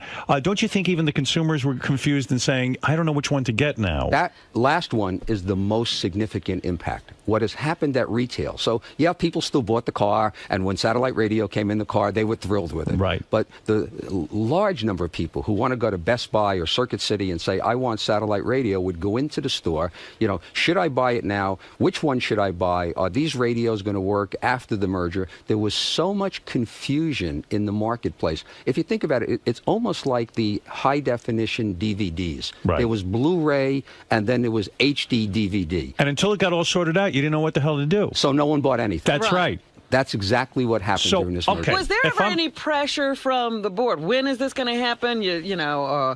Because this is, they're looking at you. You say, let's go do this, and now it's taken 18 months or whatever it's taken, and we're sitting around doing nothing. So all of the board members were there before I got there. So this is not Mel's board. Right. They were phenomenal. I mean, there was not one hiccup. There was not 1 minute of throughout this whole process and everything that needed to be done, they were 100% supportive, and I really appreciated that. And what about on a personal level? Your beautiful wife, Terry, who I adore, did she, when the word came that the merger had been approved, was there lovemaking involved? Was there a celebration? Did she put on an outfit? I mean, what did she do? Special? She's got to do something good for you. What happened? I must Take tell us you, through every detail. I must tell you. Yes. The beautiful Terry has always been there for me and has done everything. But this is special. I think as soon as the merger was announced and I got home and that I woke her up and I said, Tara, the merger was just approved. She said, Mel, could you take the dog out for a walk? Is that what happened? So that's what happened. So that's and on another personal level, why is Tim Sabean so heavy now? What's going on with his weight? I didn't notice. Yeah, I mean, he's getting big. Well, you went on a hunger strike. He went on an eating strike. This has been very stressful. We all express our frustration in different ways. That's right. So you tell me Terry did nothing special for you after the merger was approved. What about the dog? You took the dog? I took the dog for a walk. I did pick up after the dog. So I still know what my role in life is. When did you become such a dog person? That's the other thing. I mean, what is this with this dog? What happened to you? Do you really want to hear this? Yeah, I mean, this is what really happened to you? So when I married Terry, Terry had always been a dog person. I never had a dog. You don't like anything but radio. Why? Right. What do I want a dog for? Right. Terry wanted a dog more than I didn't want a dog. Right. We adopt a dog at a shelter. So we adopt a border collie, 4 years old, named Angel. I can't believe how stupid I was for all of these years in not having a dog. You love dogs. I have become addicted. I have. What is it about the dog? One of my favorite charities are things related to dogs and animals. I can't tell you it's the fact that when I come home at night, the dog licks my face, because Terry used to do that. Okay? I don't see her doing that anymore. No more. Maybe no when more. I just love the dog. I mean, You dog love that sleeps in dog. our bed. I mean, absolutely, totally addicted to it. And would you say the dog likes you better than Terry? Terry thinks that. Okay. Really, it's that good. Yeah, but the because dog, I know my dog likes Beth better than me. Terry spends an awful lot of time, with the dog. Right. But I truly believe that, if there's any listeners, I mean, I hear snoring. I mean, No, how do you win the dog over in a sense to make it like you the best? If Because you're not the one spending all the time. When Terry's not around, I talk to the dog and tell the dog all the bad things about Terry. and the dog seems to understand. And the dog gets it. And so now let's look at the future of satellite radio. Okay, where are we at? Because people What do is have this questions. company now? Okay. All right, great. what are we doing? So let me tell you where we are today, All right. because a lot of people have perceptions of satellite radio, small company, things like that. If you today just add XM and Sirius together, so this is where we are today. Today. We are the second largest radio company in the world. Woo! Our revenue is $2.2 billion. Wow. The only radio company today that has more revenue than we do is Clear Channel. Right. And we're growing rapidly, and they are not. So we will become, in my opinion, the largest radio company in the world. I always said it. Very short period of time. That makes them mental. We have today over 18 million subscribers. That's something. The only Well, how company, many people can hear us now, though? the only company that has more subscribers is Comcast. Wow. We have more Cable? Right. Wow. We have more subscribers than DirecTV, more than EchoStar, more than Cablevision. So Comcast has 24 million subscribers. Sirius XM has almost 19 million subscribers. That's impressive. So I think the main issue of the merger, because I think the rap today on satellite radio is no longer, will satellites work? Well, we know they work. Will we be able to attract content? You're the poster child that we can attract content. Will people pay for radio?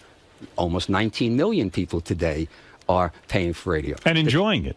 And loving it. Yeah. And the satisfaction level is phenomenal. The question is, will satellite radio make money? Because it's been around a long time, and company at some point has to make money. Right. This merger, in essence, creates such efficiencies because we were duplicating a lot of things together. They were advertising, we were advertising, they had call centers, we had call centers, right?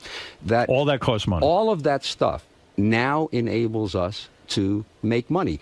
So the question now really that's left is how much money we're going to make. Not if we're going to be able to make money. I like and this. It's so exciting. And, you know, I can't tell you that. I mean, do we have competitors? Shall we dance? Shouldn't Robin get topless? Yeah, I'm up for that. Hey, now. I mean, really. You never have said that in all of these years. If you ever How needed dare a reason, you? you've lost your mind. Très joli, Robin. So, I mean, there's a tremendous amount of competitors out there. I mean, you know, obviously, when audio entertainment, you know, is big, there's a lot of ways you can get content. There are going to be more ways you're going to get content in the future. But I can't come up with a better way, okay, than our way. Because when you think of audio entertainment, you think of out of home, because in home, you know, though obviously a lot of people listen to audio content, you still got television and internet and stuff like that. Got even more competition. You got even more. So the place that was always, you know, the holy grail was in the car. Right. And we have deals with every single car company. That's terrific. That is so great. I mean, that's true, because now that we're the combined company, we can do it. Under the So same in what answer about to the Robin's question, yes. in answer to Robin's question about when we could be heard, so the deal closed at 8 o'clock on Monday night. I spent yesterday at XM in Washington. I'll be back at XM tomorrow. Right. And one of the things that we've already worked on at Sirius and that XM has also been working on is when our call centers, you know, when you call up, will be in a position, and our IT will be in a position to offer the best product on each other's service. So as an example, we're anxious to have your show on XM receivers. Me too. All of the receivers that are out there today will be able to get it. So the existing, you know, 9 million XM subscribers will be able to get it. And in early fall, we're thinking September, but it may slip to October. Right. But the hope is in September, your show and some other serious content will be extended and offered to XM subscribers if they want to receive it. So if I'm an XM subscriber right now or a Sirius subscriber, I still get the same services I get. Nothing changes. And then I can add to that. Yes, you'll be able to, and the price that we announced to the FCC that we've committed to is for $4 a month. Right, for $4 additional to the $12.95, if you're an XM subscriber, you'll be able to get the Howard Stern Show and various other content that we will disclose as well. If you're a Sirius content and you want to get some of XM's content, you'll be able to do that as well. If you don't want to do it, if you don't have to do it. You don't have to do it. You keep everything just the way it is. If you want to do it, that'll be an opportunity. So you always get everything you always got anyway. There's no disadvantage of the merger. As a matter of fact, there's an advantage of the merger because though we have never raised our price. Right. I mean, Sirius was $12.95 from the time we got our first subscriber to today. One of the advantages is that we have said for the next 3 years, we're not going to raise our price. Right. So the only increase will be some copyright royalty, which will be a very insignificant amount in years 2 and 3 of the merger. So, you know, the good news for Sirius is that, you know, we're committed to the price. They keep the same content, and there's some upside. Gary, what do you say? Here's a question I get from a lot of people, big sports fans, right? So I'm a Sirius subscriber. I want to get baseball. How, will I be able to get baseball before the end of the season? So we have not announced any of the specific content that we're going to be offering. But if you're a Sirius subscriber and you want baseball, then, and you'd expect I would say this, then for an additional $12.95, you can buy an XM radio, and you can then make sure you can get everything. You can hear it before the end of the season. So it's, what I understand is, so far, this is so new. We don't even know how things will shake out really in the future when it comes to technology too, right? Because like some guy called up and he says, well, I've got a lifetime subscription, Sirius lifetime subscription, does that get affected? No. It doesn't, No. right? It's you have the same equipment. If and you the keep same that service. radio, that radio we've said will never be obsolete. Right. Will not ever be obsolete. And you can understand why it'll never be obsolete, because if you bought a car and the satellite radio is in the car, we need to provide service to that satellite radio for as long as that car is ever on the road. That's right. So it will not be obsolete. So we will not make the radio obsolete. If you have a lifetime subscription, what you should do is extend your lifetime subscription for a second lifetime.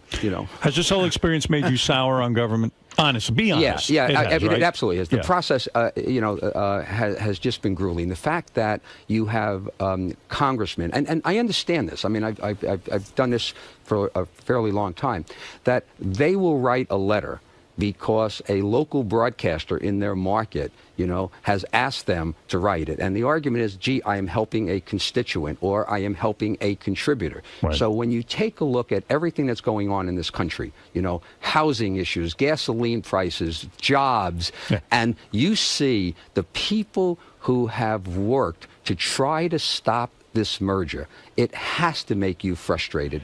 And what is the system now? If I hire lobbyists and I pay millions of dollars, I can slow down or possibly stop the process of a merger. So everyone is on the take. Not everyone, but some people really are promised money for their votes. Well, I don't think it's that. Okay, I mean, I mean, I understand how you get there with that, but I think that what is happening is that you have these congressmen and senators who want to get reelected. In order to get reelected, it costs a lot of money to run television advertising. So they are constantly, probably, if you're a senator for 6 years, you spend about 2.5 to 3 years of that fundraising. Wow. The amount of time that you spend fundraising. So they are very concerned of making sure that they are representing their constituents. So, the argument... So anybody with a little, stone in their shoe. So our enemies, the NAB. Basically stop government from working. So our enemies, the NAB, go out and they hire lobbyists and they hire people with influence to sit down with these senators and congressmen and such and sit down and work them, so to speak. They put up a lot of money to stop this merger from happening. And they were successful in a sense. They were able to slow the process down. They were able to get people to drag their feet, right? But essentially, that's what the FCC was responding to when they would take a letter from one person in Florida and say, you know what, we have to investigate how it's done. Right. So, yeah, I mean, I think this merger, took a long time because there was such a controversy for whatever reason. Right. Some of the things, and it wasn't so much the government, some of the proposals that were made were outrageous because people game now the process because they know what you need to do. So they now know you need to get 3 out of the 5 votes. I was hoping to get 5-0, but winning 3-2 is the same as winning 5-0. You won. People put all kinds of things out there. So as an example, it was proposed that we be required in every radio we make to put in a competitor's radio. Right. So, and by the way, that we have to pay for putting in that competitor's radio.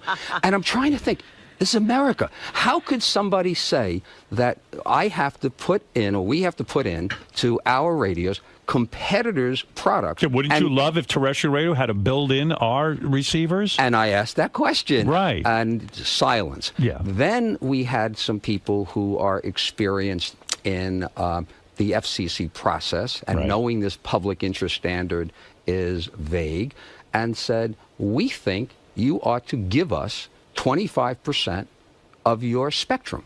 Right. And we said, excuse me?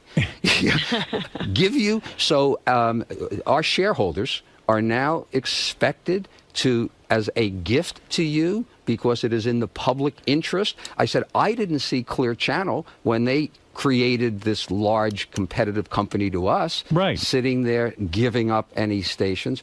So yeah, why don't they donate a few stations to the public interest? That's what I thought. I mean, at this point, you know, it's sickening. They're isn't pretty it? big, yeah. So those would have all been deal breakers, I assume. And yeah, well, we wouldn't do it. Yeah, you wouldn't do that. I, as much as I wanted to do this merger, I needed to make sure that we were going to do the merger and we were going to be able to win after the merger. Because as I told you, we were going to win before the merger. Right, you didn't want to be disadvantaged. Yeah, to go backwards. I mean, so for the purpose of ego, right, to just sit there and say, we got a merger done, you know, hooray, hooray, you know, I'm moving on, that isn't the case, right? I'm here, and I'm going to stay here, and I wanted to get a merger done because the merger will make the company better than if it was... Was this the toughest thing you ever had to do in your career? Honestly. By far.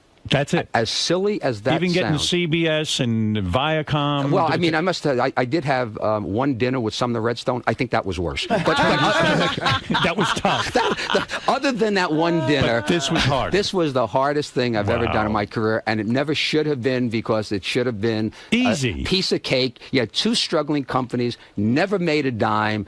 Either one never made a dime. Combined, we still have all terrestrial radio to compete with. You know, and why did it take the Department of Justice so long to decide? Because they had gotten such concerns, and there was a belief. So, you know, remember, EchoStar and DirecTV, right, you know, got turned down. So people said, well, gee, there's two satellite television companies, and they want to become one. In other words, they heard the word satellite, and they don't really have all that wherewithal, and they can't figure out that... Yeah, maybe no satellite should ever merge. Well, here's what they said. They said there are two satellite radio companies. Mr. Karmazin, would you believe that there are two satellite radio companies in the United States today? Right. Yes, sir. And after the merger, there's going to be one satellite radio company. That's right. So this is a 2-to-1. This is a duopoly to become a monopoly. And the answer is, yes, there are two satellite radio companies, but forget that it's called satellite radio. We compete with iPods, we compete with other technology. Right. We're part of a bigger market. So it took the Justice Department, which was a very unpolitical process, by the way, a long time, because they went to auto partners, they went to content, they did their research. Howard, I don't know if they spoke to you. I know they spoke with your agent, and they spent a good amount of time to say, is this going to be a monopoly? And the answer would be, so as an example, when it came to Howard, the sense was, Howard, you had two satellite radio companies interested in you before you came here. Right. Now, if the merger happens, there's only going to be one satellite radio company. Aren't you sitting there concerned about that? And your agent or you, whoever spoke to him, would say, I came from terrestrial radio. Right. There's competition. By the way, if I decide when my contract is up, and you better decide when your contract's up to stay, but if I decide on my contract is up that I want to go somewhere else, there's plenty of places to go. Right. To go. Yes, absolutely. I would happily have you. And the fact of the matter is that I'll tell you right now, I wouldn't go back to terrestrial radio under any circumstance. Why would you? I mean, but you had the choice. But you always had the choice. They had negotiating move. Let me tell you something. Creative freedom. Here's what I said. Here's what I said. I said you run the risk of having no satellite company to go to. Right. If you don't see this merger. And then you're stuck with only terrestrial radio. I had a bunch of radio guys say to me, you know, this isn't good for me. I'm talking about announcers who call me and are friendly with me and say, this isn't good for me because I used to be able to go to XM, then I could go to Sirius, and I could go. I said, you're wrong. I said, if this deal doesn't go through, you might not even have a satellite company to go to and sit there. I said, this is going to make them stronger. They're going to be able to hire better talent. They're going to be able to compete. Pay you. Yeah, And the other thing is, it's stupid to have two. It's like you don't have a separate AM radio, and then you got to buy a separate FM radio. You have them combined. You have them combined. Right. No, it made no sense. Hey, Howard. Well, congratulations. Yes, Can I Artie. just say, hey, Mel, you know, one of the greatest things about this for you has got to be, you know, predicting to the board that, you know, the NAB, if they come out against this, obviously that's great for us. And they actually took that bait. That happened. But if you were still on the NAB, don't you think you would have been crowing like, guys, we can't come out against this? And don't you? Would you have fought if you? That's a good question, Artie's asking. Here's what I would have done. I mean, do you think there's anybody smart enough there to have figured that out and was crowing about it? I mean, they spent millions of dollars fighting this. Right. Here's what they should have done, in my opinion. Yeah, that's. I want to know the what local you think. broadcasters have accepted that there's cable television. Right. Today, you don't hear television saying, let's get rid of HBO. We don't want there to be an ESPN. Yeah. You sit there and coexist. There's a role for local broadcasters, and a very important role. I mean, we're not going to do what local broadcasters do. We're not going to cover the local school closings, and we're not going to deal with some of the local community stuff. Right. So there's a role. Just like AM radio has been around for over 80 years today. Right. They didn't it's go still away. And radio will still be away. What they should have said is, what are you really concerned about? Okay, are you concerned about local advertising? Because that's your bread and butter. So if they would have spoken to me and said, you know what, is there something we can do that would maybe you can agree to not do local advertising, or you would not do some of the concern, then, by the way, the radio industry would embrace satellite and say, you know what? We're part of the radio industry, and the radio industry now would be perceived of, in part because of satellite radio being so strong, as not as dead in the water. Right. Maybe more exciting. So they should have said, hey, we're going to embrace this. The radio business will be a bigger, better business. And by the way, we're still going to get most of the advertising because it's mostly local advertising, and their business is more subscription. You really think you would have been that way? I don't think because you're the guy who would have hated. Right. At this point, I don't buy that.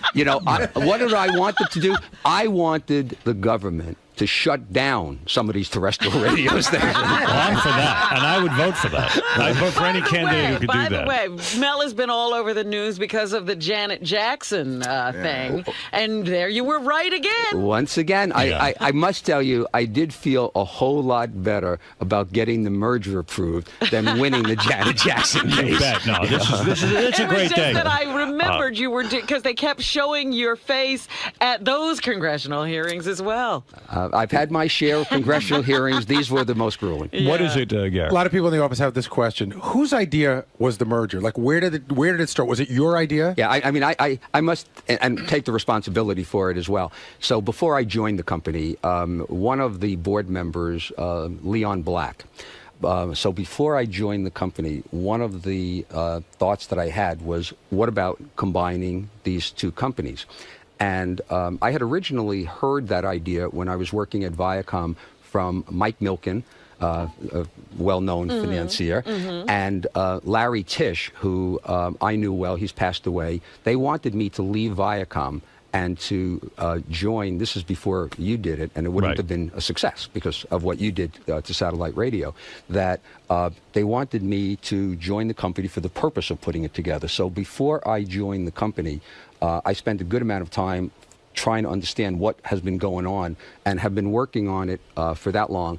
And as we disclosed earlier, I went after XM and tried to get them. They wouldn't consider it, and convinced them after a long period of time. But, the final piece, just to see where it is, when you got here, we talked about there was 600,000 subscribers. Right. Today, almost 20 million subscribers. That's amazing. When you got here in 2000, when you announced, so it was before you even got here, the revenue was $67 million. Sirius's total sales, $67 million. And today, as I said, $2.2 billion. Wow. A lot of growth. That is really fantastic. And I believe there's a great future ahead for satellite radio. More than anyone predicts, and I am pretty good with radio stuff. Well, you know what? I was asking the other day, Tim Sabian once told us about the rate of sales of satellite radio. And is the growth still that... Well, people, car companies are slowing down, but they're still selling a lot of cars, and satellite radio is going there. And I think that once the confusion of the merger is out of the place, I think that aftermarket, I think these better products, that we'll be able to create where you can get the Howard Stern on XM, I think that's going to help. I think the churn, where people disconnect, will go down because the product will be better. So, I think that there's a lot of good things. A lot of You did risks, a fabulous job. You should be congratulated and really proud of yourself. Well, it's a tremendous accomplishment. Advertising campaign. Howard Stern on XM. And the whole team, by the way, there was just a tremendous team. There's an amazing group of people who really hung in there, and this is tough. And I felt for Mel going down there and testifying over and over again. I knew it was a bunch of bullshit. That was the problem, yeah. Dominic, you're on the air. Go ahead, Dominic. Congratulations, Mel. Thanks, Dominic. Politically, I think that this is like the internet. It scares the hell out of the political parties.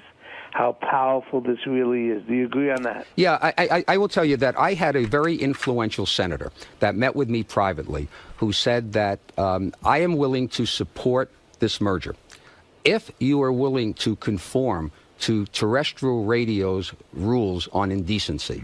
Wow. Okay. Wow. And you know my answer on that, right? So That's what they are deal breakers? You know, in my opinion, I don't believe that we do anything indecent at all. I think we do funny and stuff like that. So, and this Janet Jackson thing, you know, everybody thought, Can oh my you God. imagine in a private pay service? I mean, it's the same as a book or a magazine or anything that you cable. I mean, that you choose to pick why would a up, guy yeah. care about that? No. This is certainly a closed system. And that's my argument. And my argument is that why is it that you want all media to just be acceptable to kids, that adults don't have any rights to have content that they may like? So everything has to be at the lowest common denominator, where it has to be acceptable to children, because, oh my God, imagine if a child heard, you know, the word penis or something. And here we finally have a system that takes care of that. Yeah. It's a pay service. Yeah, no and- one has to have this in their home. And what an archaic way of thinking. In 2008, like 40 years after Lenny Bruce and 25 years after Howard got started, to think, I mean, it's not like we're murdering people here in decency. It's just adult by the way- entertainment. It's like the difference between Chris Rock on HBO or Chris Rock hosting the Oscars. What's funnier? Maybe the most important question in all this is, how does all of this affect Cousin Brucey? What's going to happen with him? So Cousin Brucey will have a bigger platform for people to be able to hear his extraordinary shows. And I've been a Cousin Brucey fan since growing up. A part of the package that you can get. Well, we haven't had a lot of discussions on it, but I can't imagine why XM subscribers would not want to hear Cousin Brucey. Are you saying? future. Are you saying the XM subscribers represent more cousins? That's right. It's a bigger family. And the it's a bigger family. The XMers are officially cousins now, is what you're saying. We are now together. I am, you know, as of yesterday, I had a town hall there. I'm going to have one here today at 10:30 in New York. Have you spoken with Oprah?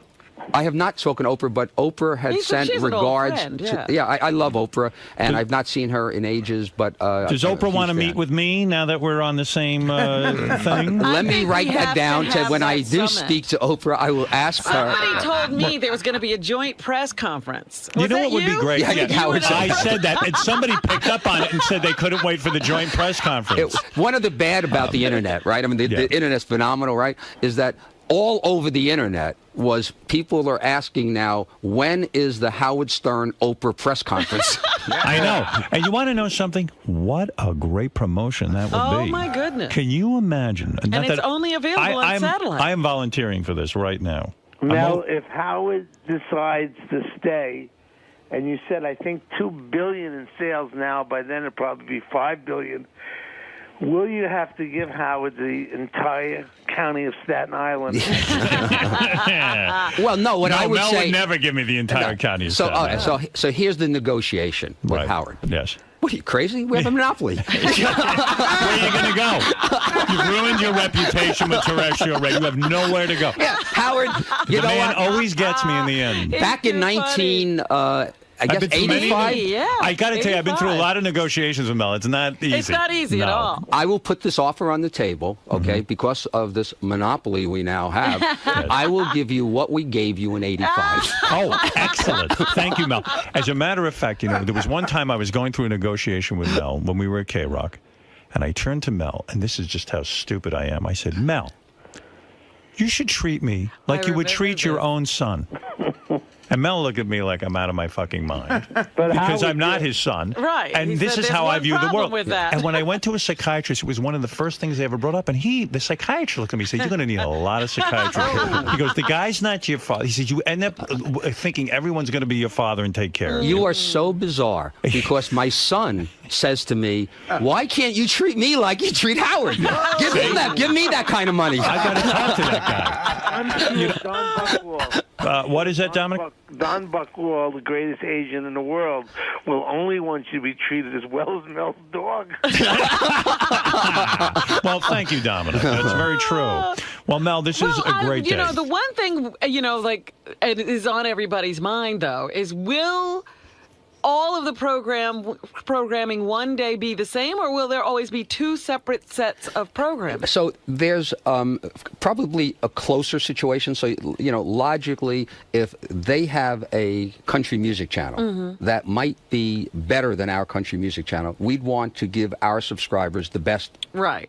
So there probably will be a morphing to try to give both services the best service, but there will always be the two services because of what I mentioned to you about the cars. Our satellites can't go to the, you know, XM radios and XM satellites. So we're going to have to continue to operate, you know, two separate operations. We're going to continue to have... But don't you think eventually you'll be able to build a radio that can receive Sirius and XM? Yeah, we have that radio, and we'll have that in the market soon. But that is still going to require that there be these General Motors radios that are in the car. So it's for at least 10, 12 more years, there's for sure going to be the two services. Closer together maybe on programming, but two distinct services. Longer term, I think it's 2015 or 2018, we can launch new satellites. And then when we launch new satellites, then it will be able to get to both radios, and then we can, but that's a long way off. That's a long way off. That's great. In the meantime, you know, I have things to do to make this work. So the easy part, believe it or not, I've been telling people, the easy part is over because doing the deal is supposed to be easy. Now you got to make it work. And what about Riley Martin? How will this affect him? Have you negotiated with him? You know, one of the thoughts coming in here was whether or not I should tell the truth about the revenue of the company. Because I knew the impact would be on Riley Martin. When Riley hears you're making $262 billion, it's going to drive him absolutely insane. In fact, I'll play you later in the show, not while Mel is here. Riley did call. Oh, yeah? I mean, Riley on his show said, I will play you tape, he's very upset that Mel didn't mention him at the press conference. You're kidding. That's right. And he's not kidding.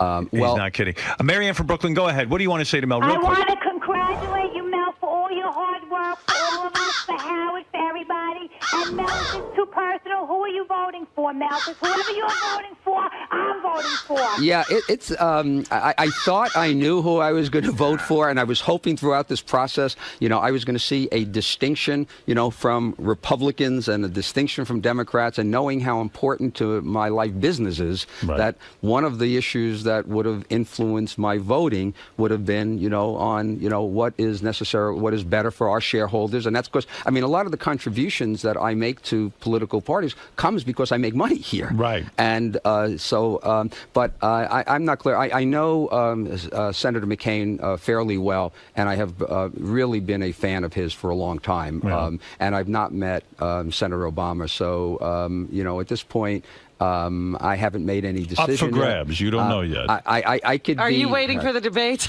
I think I'm waiting till I probably close that you know, curtain. So and this make the FCC vote. process, you were hoping that maybe you'd have some clarity about how you felt about either party, but you're saying I would think you would have favored the Republicans in this because at least they approved the merger on the FCC. I absolutely do. I mean, the vote was 3-2, and the 3 votes who approved it were Republicans, and that says an awful lot to me. So And now, if you need me to advertise for you absolutely for free, I will pound the pavement for Sirius XM because I am a huge fan and a supporter of having what I like. This is my indulgence in life, and I truly believe in... All right, I have a headache. Marianne, we need more people like you who are willing to do things for free. Right. Yeah. That's Mel's real push now. He wants to get as much as possible for free. Yeah. Do whatever you got to do, Marianne. You have permission. I see Ralph's on the phone and wants to tell Mel what he needs to do now as the head of Sirius XM. Are you interested in Ralph's input at all? Do you think it's relevant? I feel the same about Ralph's input as I always have. Okay, good. Ralph, go ahead. What should he wear at the press conference, Mel is Ralph? so good.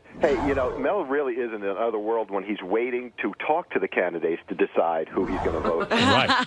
He's really risen. I knew him when he had no access. Now all of a sudden he's hanging out with... I love that. Yes. All right, Mel, there's 2 problems here, and take this seriously. First of all, my friend went to buy 2 different cars, a Hummer and a BMW. When he got the Hummer, they didn't even tell him that he had XM in it. He had to read the owner's manual. The BMW, he got the BMW. He ordered it. He gets the BMW. He goes, well, where's the Sirius? He goes, oh, you wanted that? You needed to order it. You should have asked us, and it's going to cost you $500 now. So these car companies got to get on board, first of all. Right. Ralph, I think for the first time, I'm going to say, you've raised a good point, and I think the good news is it just shows you how successful satellite radio has been, and there's still so much work that has to be done to really execute perfectly. And a lot of the stuff is beyond our hands. When you go to Best Buy or one of the retail stores, they have a fair turnover of salespeople, and you ask them a question, which service has Howard Stern? And I do that all the time. Just go in as a customer. It's amazing how frequently they don't get it right. Yeah, they'll say XM, and they don't get it. And Ralph is right. It's true. And everyone I meet, but everyone I meet has an idea on how to improve satellite radio and improve sales and this and that. The other thing, there is Mel's right. There's a tremendous amount of work to be done. I mean, how do you get a guy who works at a car dealership to understand that, hey, customer walks in. About it, yeah. Do you want satellite radio? This is a feature that we offer. This is that. I mean, how do you do that? I bought a car the other day. I work in satellite radio. They know I work in satellite radio. They forgot to put the satellite in the car. It's ridiculous. I bought a car just honestly for the purpose, of I didn't have a satellite radio in one of my cars, so I figured I need to have it in all my cars, so I bought a car just to go through the experience. Process, yeah. Right. It is frustrating because they want to sell cars. Right. So, when they think that the car is 30,000, it's 40,000, it's 100,000, they're not focused on this low-priced item. So we have some programs. We're going to work on it. We'll get better as time goes on, but it's a real issue. Ralph, the other problem, Mel, is this equipment. You should be able to go in a store and buy one fucking thing instead of jumping through hoops. I got to buy a car kit. I got to buy a home dock. I got to port this. It should be simple. And then they don't have the car kit in stock. It's so frustrating. And that's if you can get this stuff sometimes. Ralph, now that the merger's done, and now I don't have to testify for hearings, I will work in my basement on getting these radios. Well, I've actually been doing that. Would you consider using Ralph as a consultant in any of this? Is there any value in his opinions? My microphones, I can't. My headset's not working. His headset doesn't work. All right, thank you, Ralph. Well, there it is. I'll tell you what we should do, and I'm going to make this offer to you, Mel. In order to get these car dealers up to speed and make it important to them to sell these satellite radios, if I can convince Gina Lynn, the porn star, to date the car dealer that sells the most satellite radios and have full-blown out sex with her. Let me tell you, you've got the constituency that would be most, Wouldn't interested. that work? Based on the car dealers that I know, that could work, but I can't be involved. You can't be involved. Can't go out but, and sell that. I mean, isn't that really where it's at? I think Sex and they money? usually use money as an incentive. I think that's it. Listen, Mel, I've taken up enough of your time. Yeah, get to work. I need to deal with the stock. I mean, that's the issue now. You need to deal with the stock. I think people are impressed with what you have done. I know I am. Thank you. I am special, but this seems to make you even more special, which is terrific. I am very grateful that you did this because I'm going to tell you, I could never have predicted that 2.5 years ago when I signed up with the company, actually 3.5 years I signed, I said satellite radio will be big. And I really felt that it would take off, and I think it is the future of radio.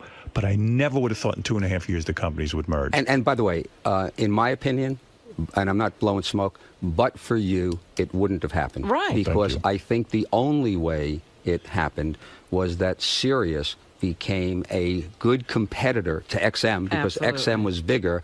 And had Sirius not been equal to XM, we could not have gotten that done. Will we go down in history together, Mel, you and I, for some of the accomplishments we've had? Now, I'm going back to the terrestrial radio days. It seems every time that we've gotten together, huge successes have happened. True or false? You will go down in history. What about you? I'll be happy to be a footnote. You will only be a footnote. Footnote. I'm okay with that. I'm okay with that, too. I would prefer to go down in history and have you be a footnote. No, but seriously, what a great partnership this has been. It's been great. Honestly, I mean, you're really a terrific guy, and you've done some terrific things. Do you think, Howard, sometimes that the other people you've worked for in the past who only tried to hold you back They're and assholes. control you. That's what they decided to do with their time. Well, in the history Instead of Howard's... building a company, Yes. they tried to spend their time controlling Mel is the you. only guy I worked for who actually said to me, you're an asset. I can sell your show. He's the only one who could sell it. Mhm. He was the only one who fought for me. Honestly, I've worked for a ton of people. Yeah. They were all jack-offs. I've said this on the air before, and you'll hear me say it in the History of Howard Stern Part 2, which is a big special coming up. I talk extensively about Mel being the key person in my career. You can't have my kind of career if you don't have somebody backing you up. Right. But And Mel always backed me up. For full disclosure, yes, in the History of Howard Stern Part 2, which Yes. I was interviewed for, yes, I tell the story about how you wanted to be syndicated into more markets than Yes. I wanted to do it. That's true. And you and Don convinced me to do it against my better judgment Yeah. at that time. So I talk in about fairness, stuff like that, but the bottom line is we always figured stuff out together and moved forward and moved And my ahead. point is, you were always Howard. These so-called business people who were the general managers of the stations before never understood what they had in their hands. And I wonder if they now sit around kicking themselves because you passed through their fingers. Oh, yeah, you've been great for me. I mean, and I tell everyone, and I say it, and I don't want to get into a love fest, but the fact of the matter is you're terrific. Congratulations. And I'm going to tell you something about me. I am so fired up now because these scumbags at terrestrial radio, they haven't suffered enough yet. They sat and fought against this thing. Now you've got Now real you're pissed competition. even more. You're even I more am pissed. so pissed off now. I wasn't pissed off. They had a sleeping lion. I was fat and full. But I'm going to tell you something. I got an enemy now. Now you got a fire in your This belly. terrestrial radio deserves to compete now. Now, because they have a strong satellite competitor, they're going to have to sit there and figure out how to make their product better. You see, this is the No, that point. is, Now there's competition. ridiculous. Now there is real competition. You're going to have to figure out how to beat us and make your programming better than ours. And I got to tell you something. You are in big trouble. Don't have a lot of faith that you can We do that. are fired up. I'm fired. I don't know about anybody else. I'm fired up. What? Oh. Well, you know what, really, Howard? I mean, really, when you think about it, he's right. You came into a company, you signed on, it had 650,000 subscribers. Right. Was that Mel roaring in the background? That was Mel. I heard Mel him. is a It was Mel. He's big going one. wild. He loves when I get fired up. Listen But to him. listen to this. And when you signed on, that was the big question. Will he even make a difference? Will he have any impact at all? There'll be a difference. You wait and see. You wait and see who wins. in my opinion, the untold story when this merger is done is the impact that you had on getting this done. And 50 years from now. Did you take And a can you meeting? believe this? What is it called? A museum of broadcasting, or what? Take the Hall of Fame. So-called Broadcasting Hall of Fame. How could you have a Broadcasting Hall of Fame and I'm not in it? Some reverend they put in there. For the record, I don't care, by the way. 4 years ago, yeah, I was inducted. That's into the right. Hall of Fame. Rightly so. Even you are in the You should resign. Why do you want Why to don't be? you- Why do you want to be I a don't. member of something that I'm a member of? I just want to point that out. That's all. Yeah, How dare if, they? If you go to the racetrack and there's a horse named Parmesan Stern, you bet on that horse. Well, you know, in my opinion, and the last thing I have to say, because I really got to get back to work, is that in all of show business, okay, there are very few people, and I can't really think of another one that is as impactful, okay, in business. So the idea of having you be so impactful to do billions of dollars of a merger and to be able to take a company there, I think is extraordinary. You're right. And Now I think that if you even begun to think in years ahead of leaving, it would be like me sitting there saying, you know what, now that it's done, I'm going to leave. So as much as I'm committed, I'm assuming, Howard, that you're committed. I am committed to this company. You know that. There are people that have lifetime subscriptions, and I Here he think is you again. have to have a Sucking me lifetime. back in. You need a lifetime contract. If I loved my fans If and you this cared- company, I would be here forever. Let me tell you something. You're Your absolutely legacy right. is not cemented yet. Maybe if you stayed a little while. Admit it, Mel. That shithead Imus, he couldn't bring over 3 people to satellite radio. Maybe if you committed longer, you would one day get inducted into that Hall of Fame. And I'll do.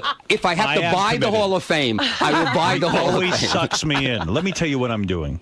I am commissioning a statue of Mel for this studio. I am going to get a top artist. Yeah. And Gary will roll it in here, and you will have an honorary place here in this studio. I have not done that for anyone. It's impressive. And you will have your statue. And wait till you see it. Quickly, Gary, order me a bust.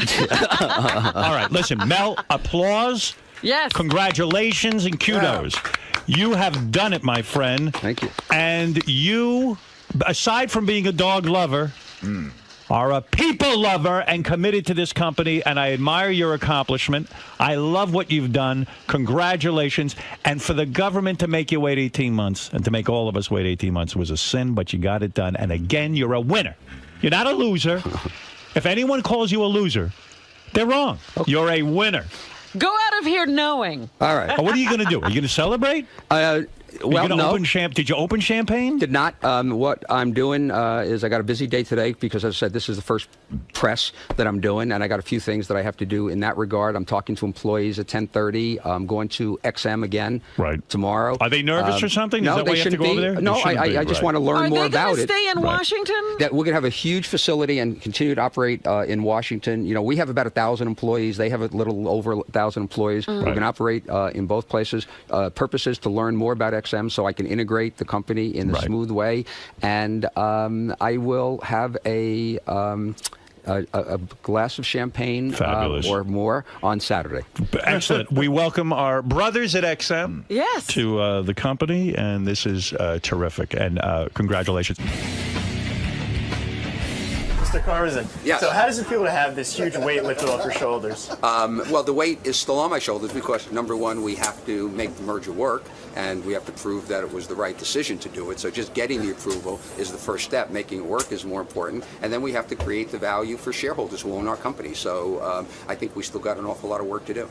And now, what does this merger mean for the world of Howard Stern? I think that more people will be able to, listen to Howard Stern show every day. There are an awful lot of people who bought General Motors vehicles because they wanted that car, and unfortunately they're not able to get Sirius there, where shortly and within a few months they'll be able to get Howard Stern. So I think it means more people to be able to listen to Howard Stern. All right, sounds good. Great. Congratulations. The greatest of all time. I'm coming to see my main man, Howard Stern. We're going to talk straight talk, get it right, get it real, talk about HulkHogan.com, my energy granules, about the wife that's running crazy with a 19-year-old, the 5-year-old wife is going nuts with a 19-year-old. We're going to talk about everything under the sun, wrestling, you name it. We're going to talk about Pam Anderson's legs. We're going to talk about everything. So what you going to do when Hulk Hogan, the greatest of all time, and Howard Stern run wild on you, brother? Hulk Hogan is here. See Hulk on American Gladiators Monday nights at 8 o'clock on NBC. Yes, he's hosting that with Layla Ali, I think. That's Muhammad Ali's daughter? Yeah, the boxer. I think she's kind of cute. She was on that Dancing with the Stars that you love so much. Hey, there he is. Look how big he is. But you know what? He looks smaller. Represent your boy, man. I like that boy. Bubba Army. What did you do, man? You pumped up. I mean, your arms are bigger. Hey, I'm sorry. I'm sorry I got both phones from him, but Nick might call me from jail, and I got to at least say good morning if he calls me. Absolutely. Would you say hello to him if he calls? Of course I would. Just remember, you're being recorded. Anything you say can incriminate you, so no nail files in the apple pie or anything like that. You mean I can't say I'm going to send you a gun so you? No, you can. Oh, you can say it, but please don't do that. Are you? Where you want me here? Well, yes, yeah, sir. Have a thanks. seat. When you become a single, how's your hip? My hip's better. He's got a bad hip? No, I got a hip replacement. Oh, you did? Why but does it hurt? Still hurts? We had in the guy Jesse Ventura, who just had a hip replacement. Please. Anyway, nice guy. Well, he said he felt bad for you as a father, but he did badmouth you. He said he's brutal. He said you ratted him out to Vince McMahon. He's so full of shit. You're anti-union, Dude, apparently. let me tell you something. Jesse has worked on these stories for 30 years. He has a lot He's finally got him out. Jesse knows just a little bit about a whole lot of things. Right. And you should ask him about Plato's retreat when he used to come to New York and him and his wife would do all the wife swapping. Oh. You should ask him about coming to San Francisco, running wild on Quaaludes for 72 hours and showing up with the same clothes on, pissing in his pants and everything. You should ask him the real stories about Jesse. Because Jesse said he never did drugs.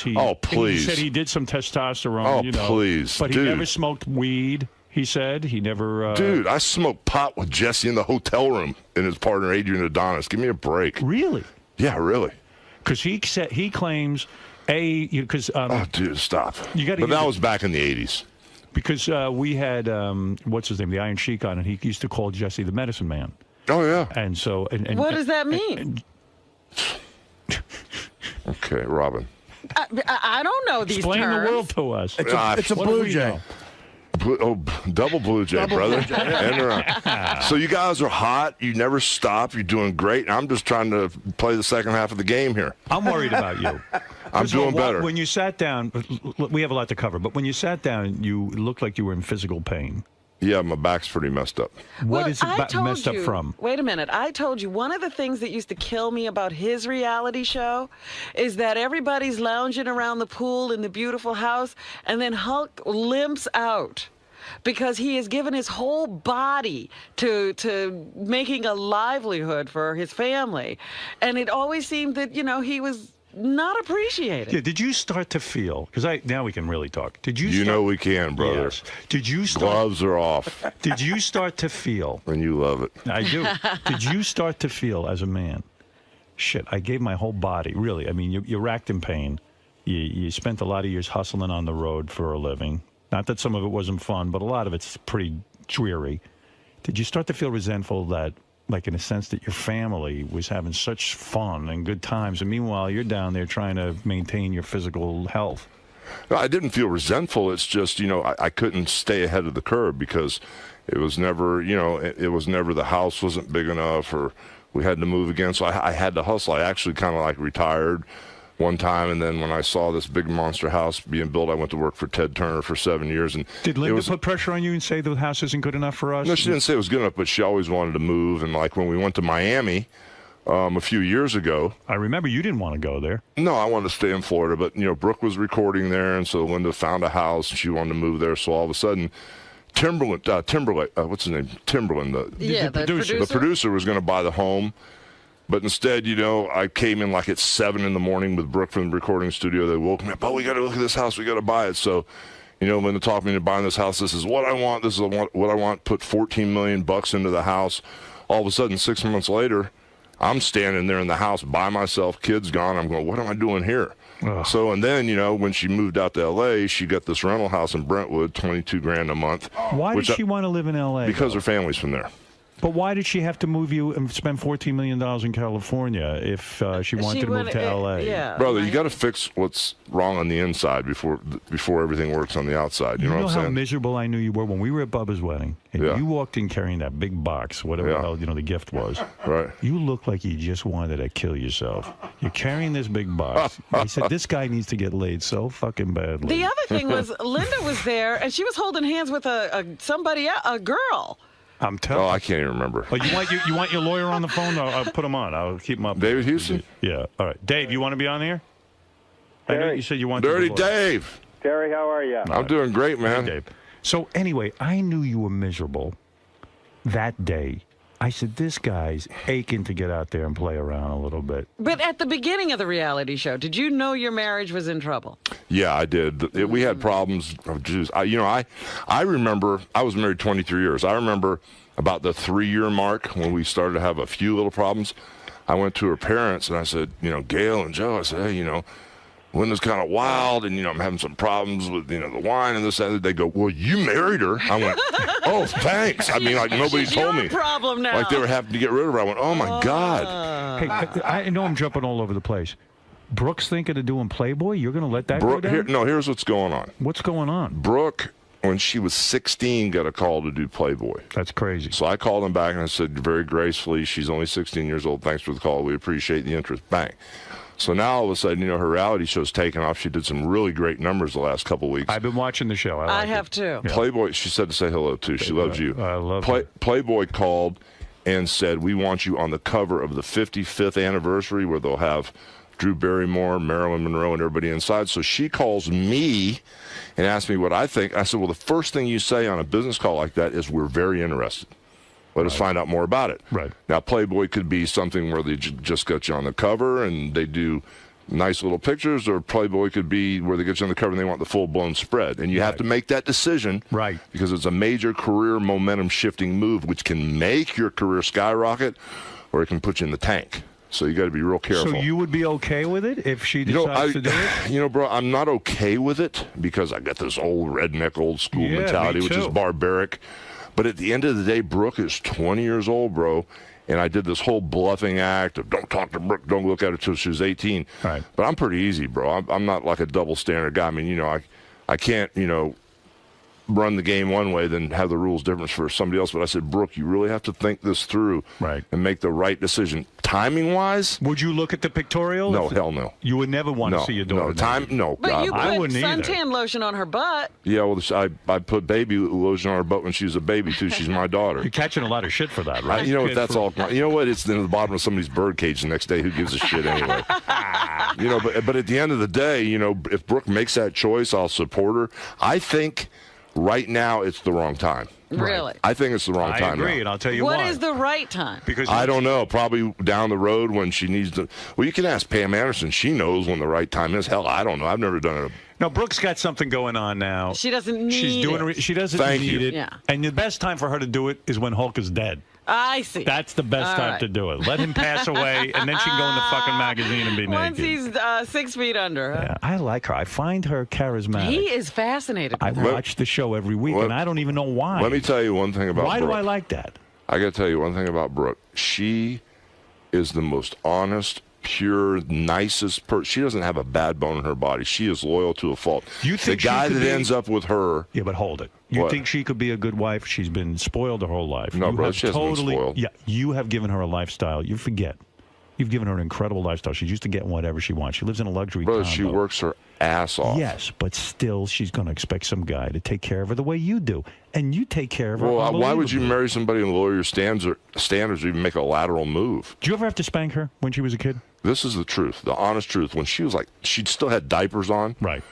And I don't know if she was 2 years old or how old she was, but I was packing my wrestling bag trying to get ready to do another Vince McMahon extravaganza. And every time I'd pack my bag, she'd take something out. I'd put something in, she'd take a knee pad out. I'd put a boot in, she'd take a boot.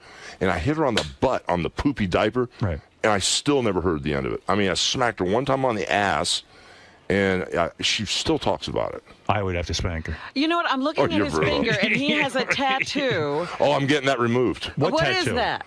That's my wife's name, Linda. Uh-huh. Oh, on your ring finger? Yeah, I'm getting that removed. You know, I'm getting married in a couple of, weeks or so. We need to have a talk. And I'm getting a tattoo. We should talk. Why? Why should we talk? Well, because you know. who I'm Because, marrying. brother, let me tell you something. Go ahead. 10 years from now, you'll be looking at me going, Hogan, we should have had that talk, brother. Really? Yeah. We should have had that talk. And I know Beth's a great girl. She is. She's an awesome girl, but still, man, you know. You think love can't work? I didn't say love can't Are work. you I that say why sour? mess love up with marriage? No, I'm not that sour. Well, maybe you're right. Beth even said that to me last night. She goes, I'm really nervous about getting married. I said, why? She goes, what if it fucks everything up? No doubt, brother. But why does it have to fuck everything up? It doesn't I mean, have to. Maybe what could be Beth, there? maybe even Beth, it won't change a thing. But Yeah, you know, but you're saying but if that, it does change a thing, cover your ass business-wise. Oh, so what's going on with that now? You're going to get cleaned out. Of course I am. What about Florida law? Luke was in here. Is Luke, the divorce in Florida? Is divorce in Florida or California? It's in Florida, but you know, Florida's a no-fault state. But it should be an easy. That's what none of us. Even David's on the phone. That's one of the things we don't understand. It should be just an easy divorce. It wasn't an argument. It wasn't. You know, she's gonna want money, man. Oh, but of course, it was an argument when she filed for divorce. It means I never want to see you, be with you. I'm not in love with you anymore. So I figured. But what caused the divorce? Were you already fucking around, or was she? I know she's fucking around with some 19-year-old pool boy or something. Right? Yeah. Like one of Brooke's friends. Or Yeah, something. that's been a tough one on the kids. Yeah. That's That been a is tough one. tough. Brooke's not even talking to the mom. No, and kind of it got really crazy because things have kind of like escalated because, you know, first off, when Brooke started dating the kid, she told Brooke she was the boy was 27 years old, which kind of appalled Brooke. You know, because that's kind of young for a 50-year-old. Oh, hell yeah. Are you flipping out about it psychologically? No, bro, I'm cool with that. I'm way cool with that because I'm not connected with her as far as being in love with her anymore. Yeah, but what the effect it has on the kids. The effect it has on the kids is tough because what really kind of set it off is when Brooke found out how old the guy was. It was a situation where, you know, Brooke was living with me, you know, because there was a bunch of crazy stuff going on, and Brooke finally figured out who both of us were. So Brooke's living with me, and all of a sudden, she started packing up a little overnight bag, And I guess Linda had talked about spending the whole day and night with Brooke. So Brooke didn't want to upset me. And when she's packing a little bag, she goes, "Oh, Dad, I'm kind of like going to go over and spend the day and the night with Mom." And I think Brooke thought it would roll into like 5 or 6 days, Right. And she didn't want to upset me. I said, "Oh, that's cool." So all of a sudden, when Brooke's packing up, Linda calls and says, "Well, let's just meet for breakfast." Oh. And switch gears. So she says, "Let's meet at the Willowdale house, the big house." So Linda goes to the Willowdale house. Mom's not there. So Mom goes, "Come to the restaurant. I told you to come to the damn restaurant." So Brooke flipped out and said, Mom yelled at me, said, "Come right to the restaurant." I said, "Okay, we'll go meet your mom at the restaurant." Well, what happened was Brooke hung up the phone, and this is the house she grew up in. She wanted to go upstairs and see her room because she hadn't been there for 4 or 5 months and see what clothes were there. And as she walked upstairs to turn left to her room, she looked in Nick's room. Now, Nick's in jail. Right. And when she looked in Nick's room, all Nick's clothes were on the bed. His jewelry was out. When she walked in Nick's room, the computer was on. And she goes, "What the hell?" And all of a sudden, she opened Nick's bathroom door, and there's 2 6'4", 19-year-old boys. She goes, "What are you doing in my house?" And the one kid goes, "I live here. I date your mom." Oh. And Brooke looked at the kid and goes, "You're Charlie Hill. I went to school with you. You're younger than me." So Brooke started shaking and called me. Oh, my God. And I didn't know if it was going to be an Aruba situation. They were going to beat her up or rape her. I don't know what's going on. So I said, "Just tell them you're calling the cops." They left, and as Charlie walked out, he clicked off on Nick's computer. So, I mean, the invasion of privacy to put your daughter in that situation. And Linda got pissed at Brooke and said, "Brooke ransacked the house." This is the house she grew up in. Wow. So now Linda doesn't talk to Brooke anymore. And then do you think this is all a result of the reality show? Would you, if you had No, to do bro, it there over were again? problems before the reality There was. show. So the reality, you don't blame the reality show. You don't feel like it was a mistake. No, I mean, things were going to turn out the way they turned out. Everybody wanted to do the reality show. It put extra pressure on, but there were already problems with Linda and I for the last 10, 12 years before that. It was a nightmare. I mean, Linda. Why didn't you get out sooner? Because for the same old story for the kids, brother. For the kids. Do you think it was good for the kids? You staying Not together? now. Not now. I don't. In retrospect, everyone always now says I that. realize that the kids. It would be better off for the kids to be from a broken home than be in one. Mm-hmm. And now that I really see it, and there were things like, just sometimes I would get these crazy cheap shots when I'd talk to Brooke and say, "Brooke, what do you think I should do?" She goes, "Dad, Mom doesn't love you anymore." That's tough coming from your kid. Were you not having sex for the last 10, 12 years with your wife? It was off and on, but it was very rare. Very rare. And here you are, And you're Hulk Hogan. I mean, you can get laid. Stop. I mean, you can, right? Well, I'm dating a really nice 34-year-old girl right now. Did you move right into the dating the 34-year-old girl, or did No, you go brother. out and have a little fun? Brother, I didn't have anything. I've been through this crazy transformation. I don't want to Bible thump you, but on my wrist I have awareness. Yeah. And I have grateful because When did you put that on? Right when all this stuff going down, I was soul searching because I went to a really bad place for a while. You just got those tattoos. Yeah, about 6 months ago. I went to a really bad place, and I got really weird. I was so depressed. My family was no. Oh, thanks, Robin. What do you mean by weird? What do you mean weird? I just was so depressed that I lost, my wife, and she walked away after 23 years. Even But though we you were should have fighting, been happy because you were miserable. I wasn't happy because, bro, I thought that when you put your hand on the Bible and you said, "Till death do us part, through better or worse," that we would go through this and get through it. I had no idea that the final argument would end up in divorce or whatever. So I kind of got by myself. I was in this big house, seeing all my kids' pictures and everything. And with nobody in there, your mind starts playing games on you. Right. You start drinking a few beers, and you and you get a little weird. Were you thinking you were going to kill yourself? I had some weird thoughts. No shit. I had some weird. But Did you take a gun out and try to kill yourself? No, I didn't take a gun out and try to kill myself. I had a gun in the house. I've got a permit. I've never shot the gun, never brandished the gun, never anything. But the gun is there, and the thought process goes through your head. But at the end of the day, the overriding thought is your kids. And so you go through this huge depression. And, I started praying. Well, I was praying the last couple of New Years to be happy. That's all I wanted to be, was happy. And all of a sudden, I got sick and tired of being sick and tired. I kind of just snapped out of it. And what happened Who is... did you turn to during these times? Did you go to a psychiatrist? No, I didn't. I just talked to a bunch of friends. And Who? Bubba? Did you Here's the talk to Bubba? deal. Here's the deal. Did he start in with you? Who? Bubba. Did you talk Oh, to yeah, him? Bubba helped me a lot, He did man. help you a lot. I actually He's a good moved- guy, Bubba. Yeah, he's a great guy. I actually moved in with him for a while to just so he was worried about me. He says, "Come stay at my house." But what How happened? was that? Did you see Heather naked? No, You did not. Not even during that time. But that was tough because when I was staying with Bubba, every morning I'd come down and I'd see his 2 kids, so that was tough. Right. And all of a sudden, now you're living in Bubba's house. You're not with your family. That is depressing. Yeah, but that's okay. But Bubba were has you a boy and a girl, and, and you I'm weren't sure getting- that reminded you. And you weren't going out and meeting girls at that point? I was going out and drinking and running around, but I was too depressed How to talk long to did it anybody. take you from the time that you and your wife said, okay, that's it, it's over, I'm moving out? How long did it take you before you start dating? Do you wait an hour, a half hour? How long do you wait? Honestly, I want Well, I you to really know. have never dated, Okay. you know. How long before you But, get married? you know, it probably took a couple months before I met somebody that was really But what'd cool. you do for those couple of months? Did you get any pussy? No, bro. Nothing. Dude, you can't Dude, even... that's why you were depressed. No, it's not even... Let me tell you something. When you're that upset mentally, nothing works.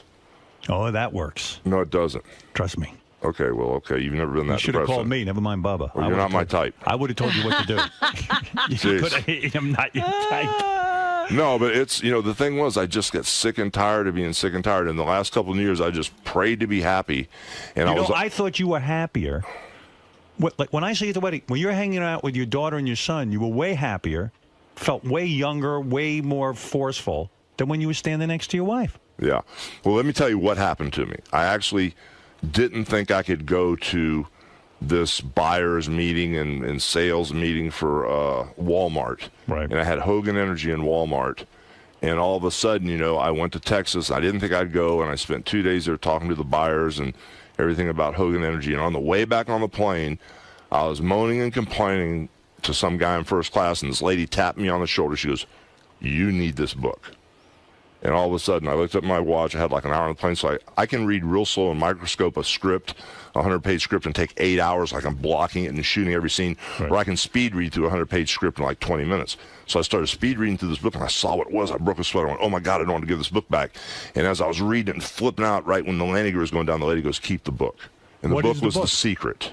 What is The Secret? It's You about. don't know the secret? I know Private Parts. The only book I ever read. Okay, that's a myself. hell of a book too. But Thank you. I don't want to Bible thump you, but it had to parallel what I believe religiously. It couldn't be a snake oil type deal. So religiously, Did you read The Secret, Robin? I've read the secret. Did sure. it do something for you? Absolutely. so what happened Should was I read this? You'd probably be cool. You'd probably dig it. Okay. If you don't want to read it, they get a DVD. But what it does, DVD is good too. yeah, it's awesome. But I mean, what it, someone reads it to you. yeah. Oh, I like but what that. it does is it kind of paralleled what I believe because I'm a Christian. You know, I believe that the brother died on the cross to pay for my sins, everlasting life, all that You stuff. buy call into Jesus you the buy, brother. You buy into all of that. Well, I'm not going to go down that road and Bible thump you, but what it does is for me to read The Secret and buy into it. You know, God created energy and all this stuff, and that's what The Secret is about. It It's got energy. you out of your depression. Right, and it's all about positive thinking and the law of attraction. Just like the law of gravity really works, whether you know it or not. Right. The law of attraction is a real scientific law. We got negative and positive charges. We emit vibrations, and You're saying between a man and a woman? no, between Everything. anything. Everything. Similar vibrations attract. Like if you're in a great mood and you're happy, oh my gosh, you'll attract those type of vibes. If you're depressed, manic, You're no going to good. attract other. Thank you. Yeah, but- And so I okay. started reading that law of attraction. I figured it out that, for 20 years, I was doing training, prayers, and vitamins. I was unconscious, and I didn't know what I was doing, but that was all positive stuff. And the law of attraction works whether you like it or not. So I attracted career, money, and whatever I attracted. Now, all of a sudden, I became aware. Yes. I'm conscious, and this is a real law I can use, so I can manifest and be happy and attract the right people and the right business and stuff. So that's what got me out of my thing. Got you out of your thing. Yeah. And so, what was it like after all those years of marriage? You finally get a new chick. Talk to me about Somebody that. you can have Now, regular sex with. let me- not let me- somebody you let- can let me- have let me regular- tell- let me You've tell been you- locked up in a fucking prison. Let me tell you this first. The only way I can describe it is I was breathing all this dirty air, and I thought we were supposed to hate and be miserable, and life sucks. And even though we went out with these people and we had a nice dinner, as soon as they leave, oh, I hate them, they're no good. And I was so used to this mindset of being negative, and it was all this dirty air. As soon as I went out and breathed clean air, I went, oh my God, life is beautiful. People are nice, and So this. you realized when you were in Oh, your dude. marriage with your wife, you got into some negative air. Yeah, bro. You became negative about people. Yeah. Everything became a bummer. Everyone was out to Yes. get you. All this shit, and then all of a sudden, your eyes are opened up and you say, you know what? I think I feel like I'm a better person. I don't have to be so angry. And even with all the things that are going down, people go, we're praying for you. They're supportive. They're so nice to me. Even with all these things going down, civil case, my son, the criminal case. Why are you responsible for your son had No, this let me horrible finish 1 second. All the stuff that's going down, I'm happier now than I was when I was married. I believe it. I swear to you. I believe You it. still got stuff going on there, just like Howard said.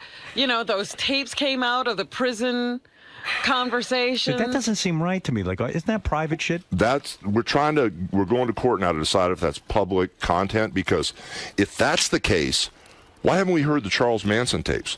Why haven't we heard all the OJ tapes, the Paris Hilton tapes, the Ted Bundy who killed all the co-eds in Florida? Those tapes were never released. OJ talking to his lawyers. Yeah, all that stuff's never been released. So all of a sudden they release it, and they release it with a juvenile, a child that's talking. And Nick even signed a paper when he went in jail saying he wanted no publicity. Right. So the Pinellas County legal team made this decision to release the tapes now. Is this the most painful thing you ever went through in your life, seeing your son be in jail? Yeah, bro. It's this brutal. is the worst, right? But he's doing better. He's doing better because he was sentenced to, first off, everybody that ever had reckless driving, serious bodily injury, or reckless driving and vehicular homicide where the person died when they're under 18, they always get probation. Right. But Nick got sentenced to 8 months minimum security, and the truth is we didn't realize he was going to get put to jail, but he took it like a man. He was accountable. He was responsible. He didn't even turn around and look at me when he got sentenced, which killed me. He just took it like a man. He went in thinking he was getting minimum security. They took him to an adult prison and put him in solitary confinement.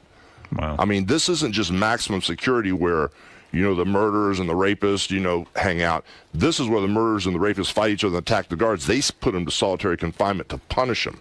Could you give him any advice about prison? Could you say to him, here's how you're going to remain mentally tough? We read, bro, and when he could get to a phone, we read. I got him dialed into the being positive and walking in the spirit of Christ, brother, and it got him through it, because most people who go into solitary confinement, the hardened criminals, after 48 or 72 hours, they file an emergency injunction to get them out because they mentally start to unravel. Right. Nick lasted 28 days, bro. Wow. And it was for the reading and just being positive and just knowing that, you have to be present and in this moment, because the past doesn't exist. It's over. In the future, you look to that for salvation. But being in the moment, this is the only moment we ever have had or ever will have, is this moment. Right. But and I said, you got to be grateful for where you're at. But why are you financially responsible? If your son screws up, why do you have to be on the line financially in a civil suit? I don't understand why. Well, it's me and my wife. Right. Like, why? And she doesn't think she's responsible.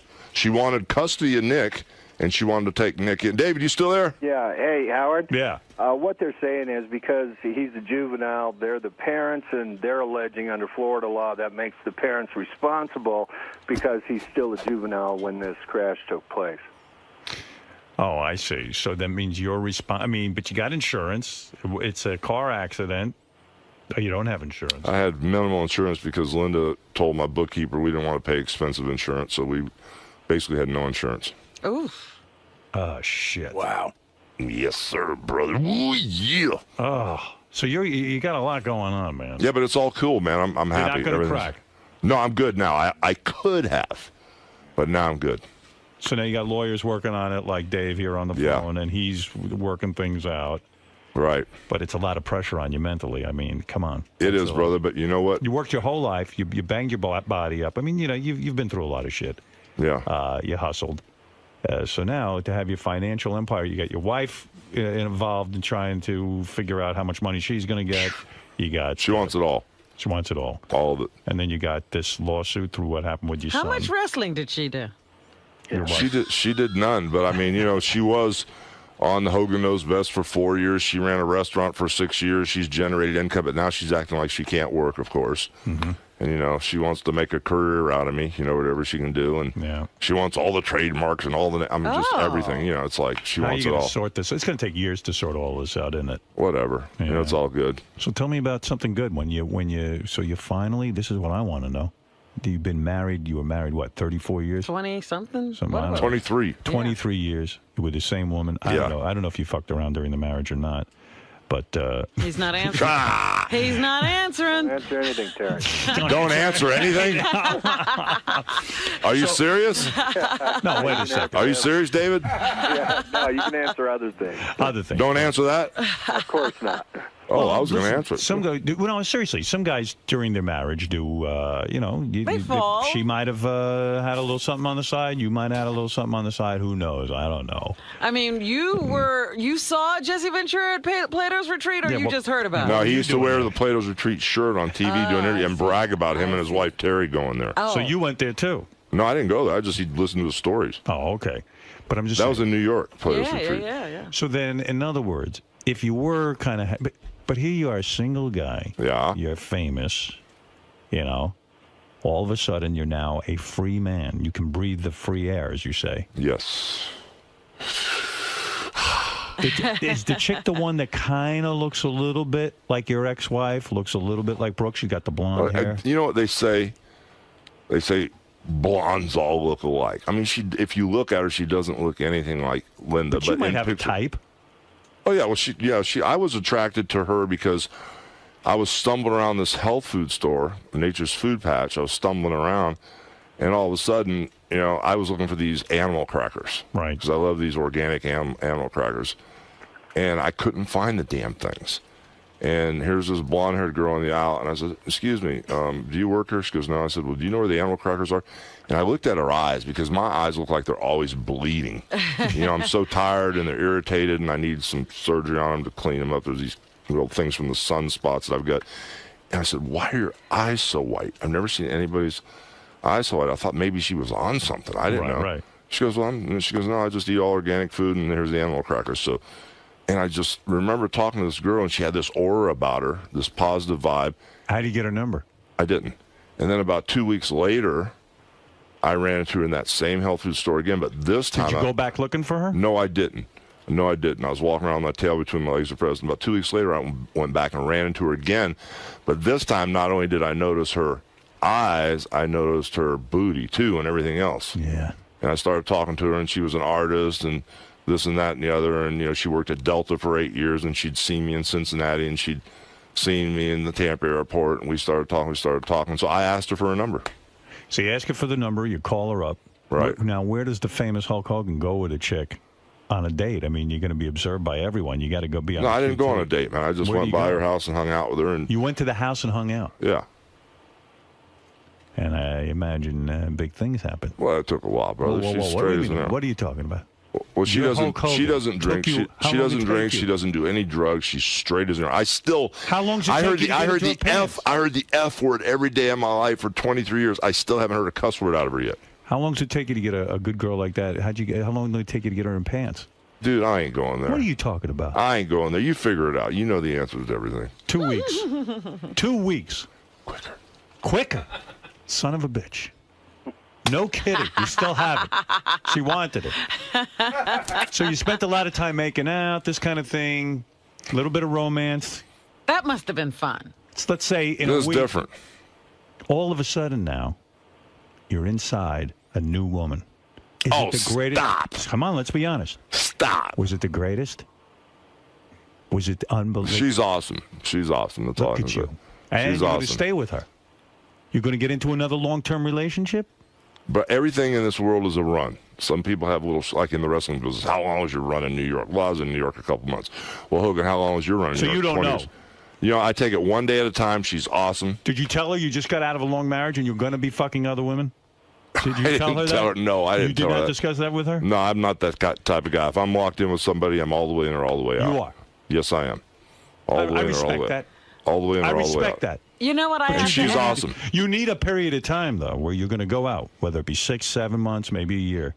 How long after you and Are these Linda Howard split? Stern's? Wait a minute. Yeah. How Are long these after Howard you Stern's and Linda rules? split did you get into this relationship? A couple of months, he said. Well, no, that's after she filed for divorce. Linda split a long time before that. Oh. Linda left me in Miami and took off. Oh, I didn't know. And split and went and rented a house in Brentwood, and I wasn't welcome to that rental house. Oh. I bet you don't even remember now what it was like to make love to Linda.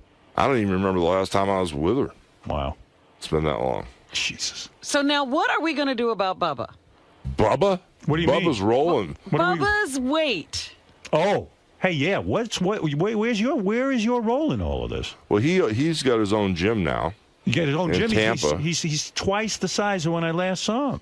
The guy is 500 pounds probably now. No, he's not 500 What is pounds. he, 400? I don't know. No, he's not. But he started working out again. He's getting back on track. Is he? Yeah, he is, and he's rolling.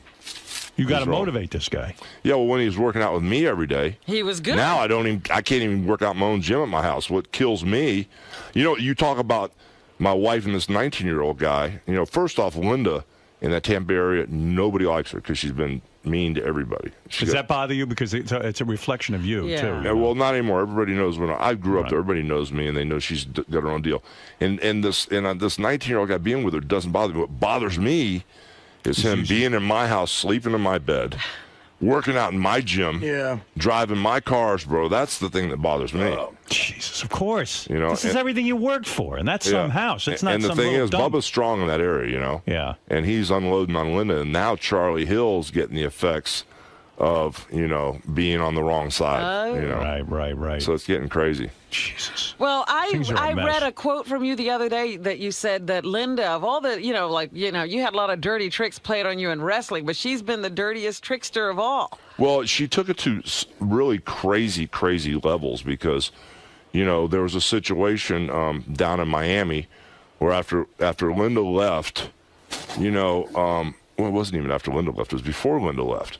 But what happened was Brooke was working for this record company in South Beach, and she had a handler, a girl named Christiane. Right. David, could I talk about this? Yes, go ahead, Terry. Okay. She had this handler named Christiane. She's 34 years old, and she was like Brooke's manager, agent for the record label. And Christiane wouldn't call Linda, but Christiane would call me, and she goes, "What is wrong with Brooke today?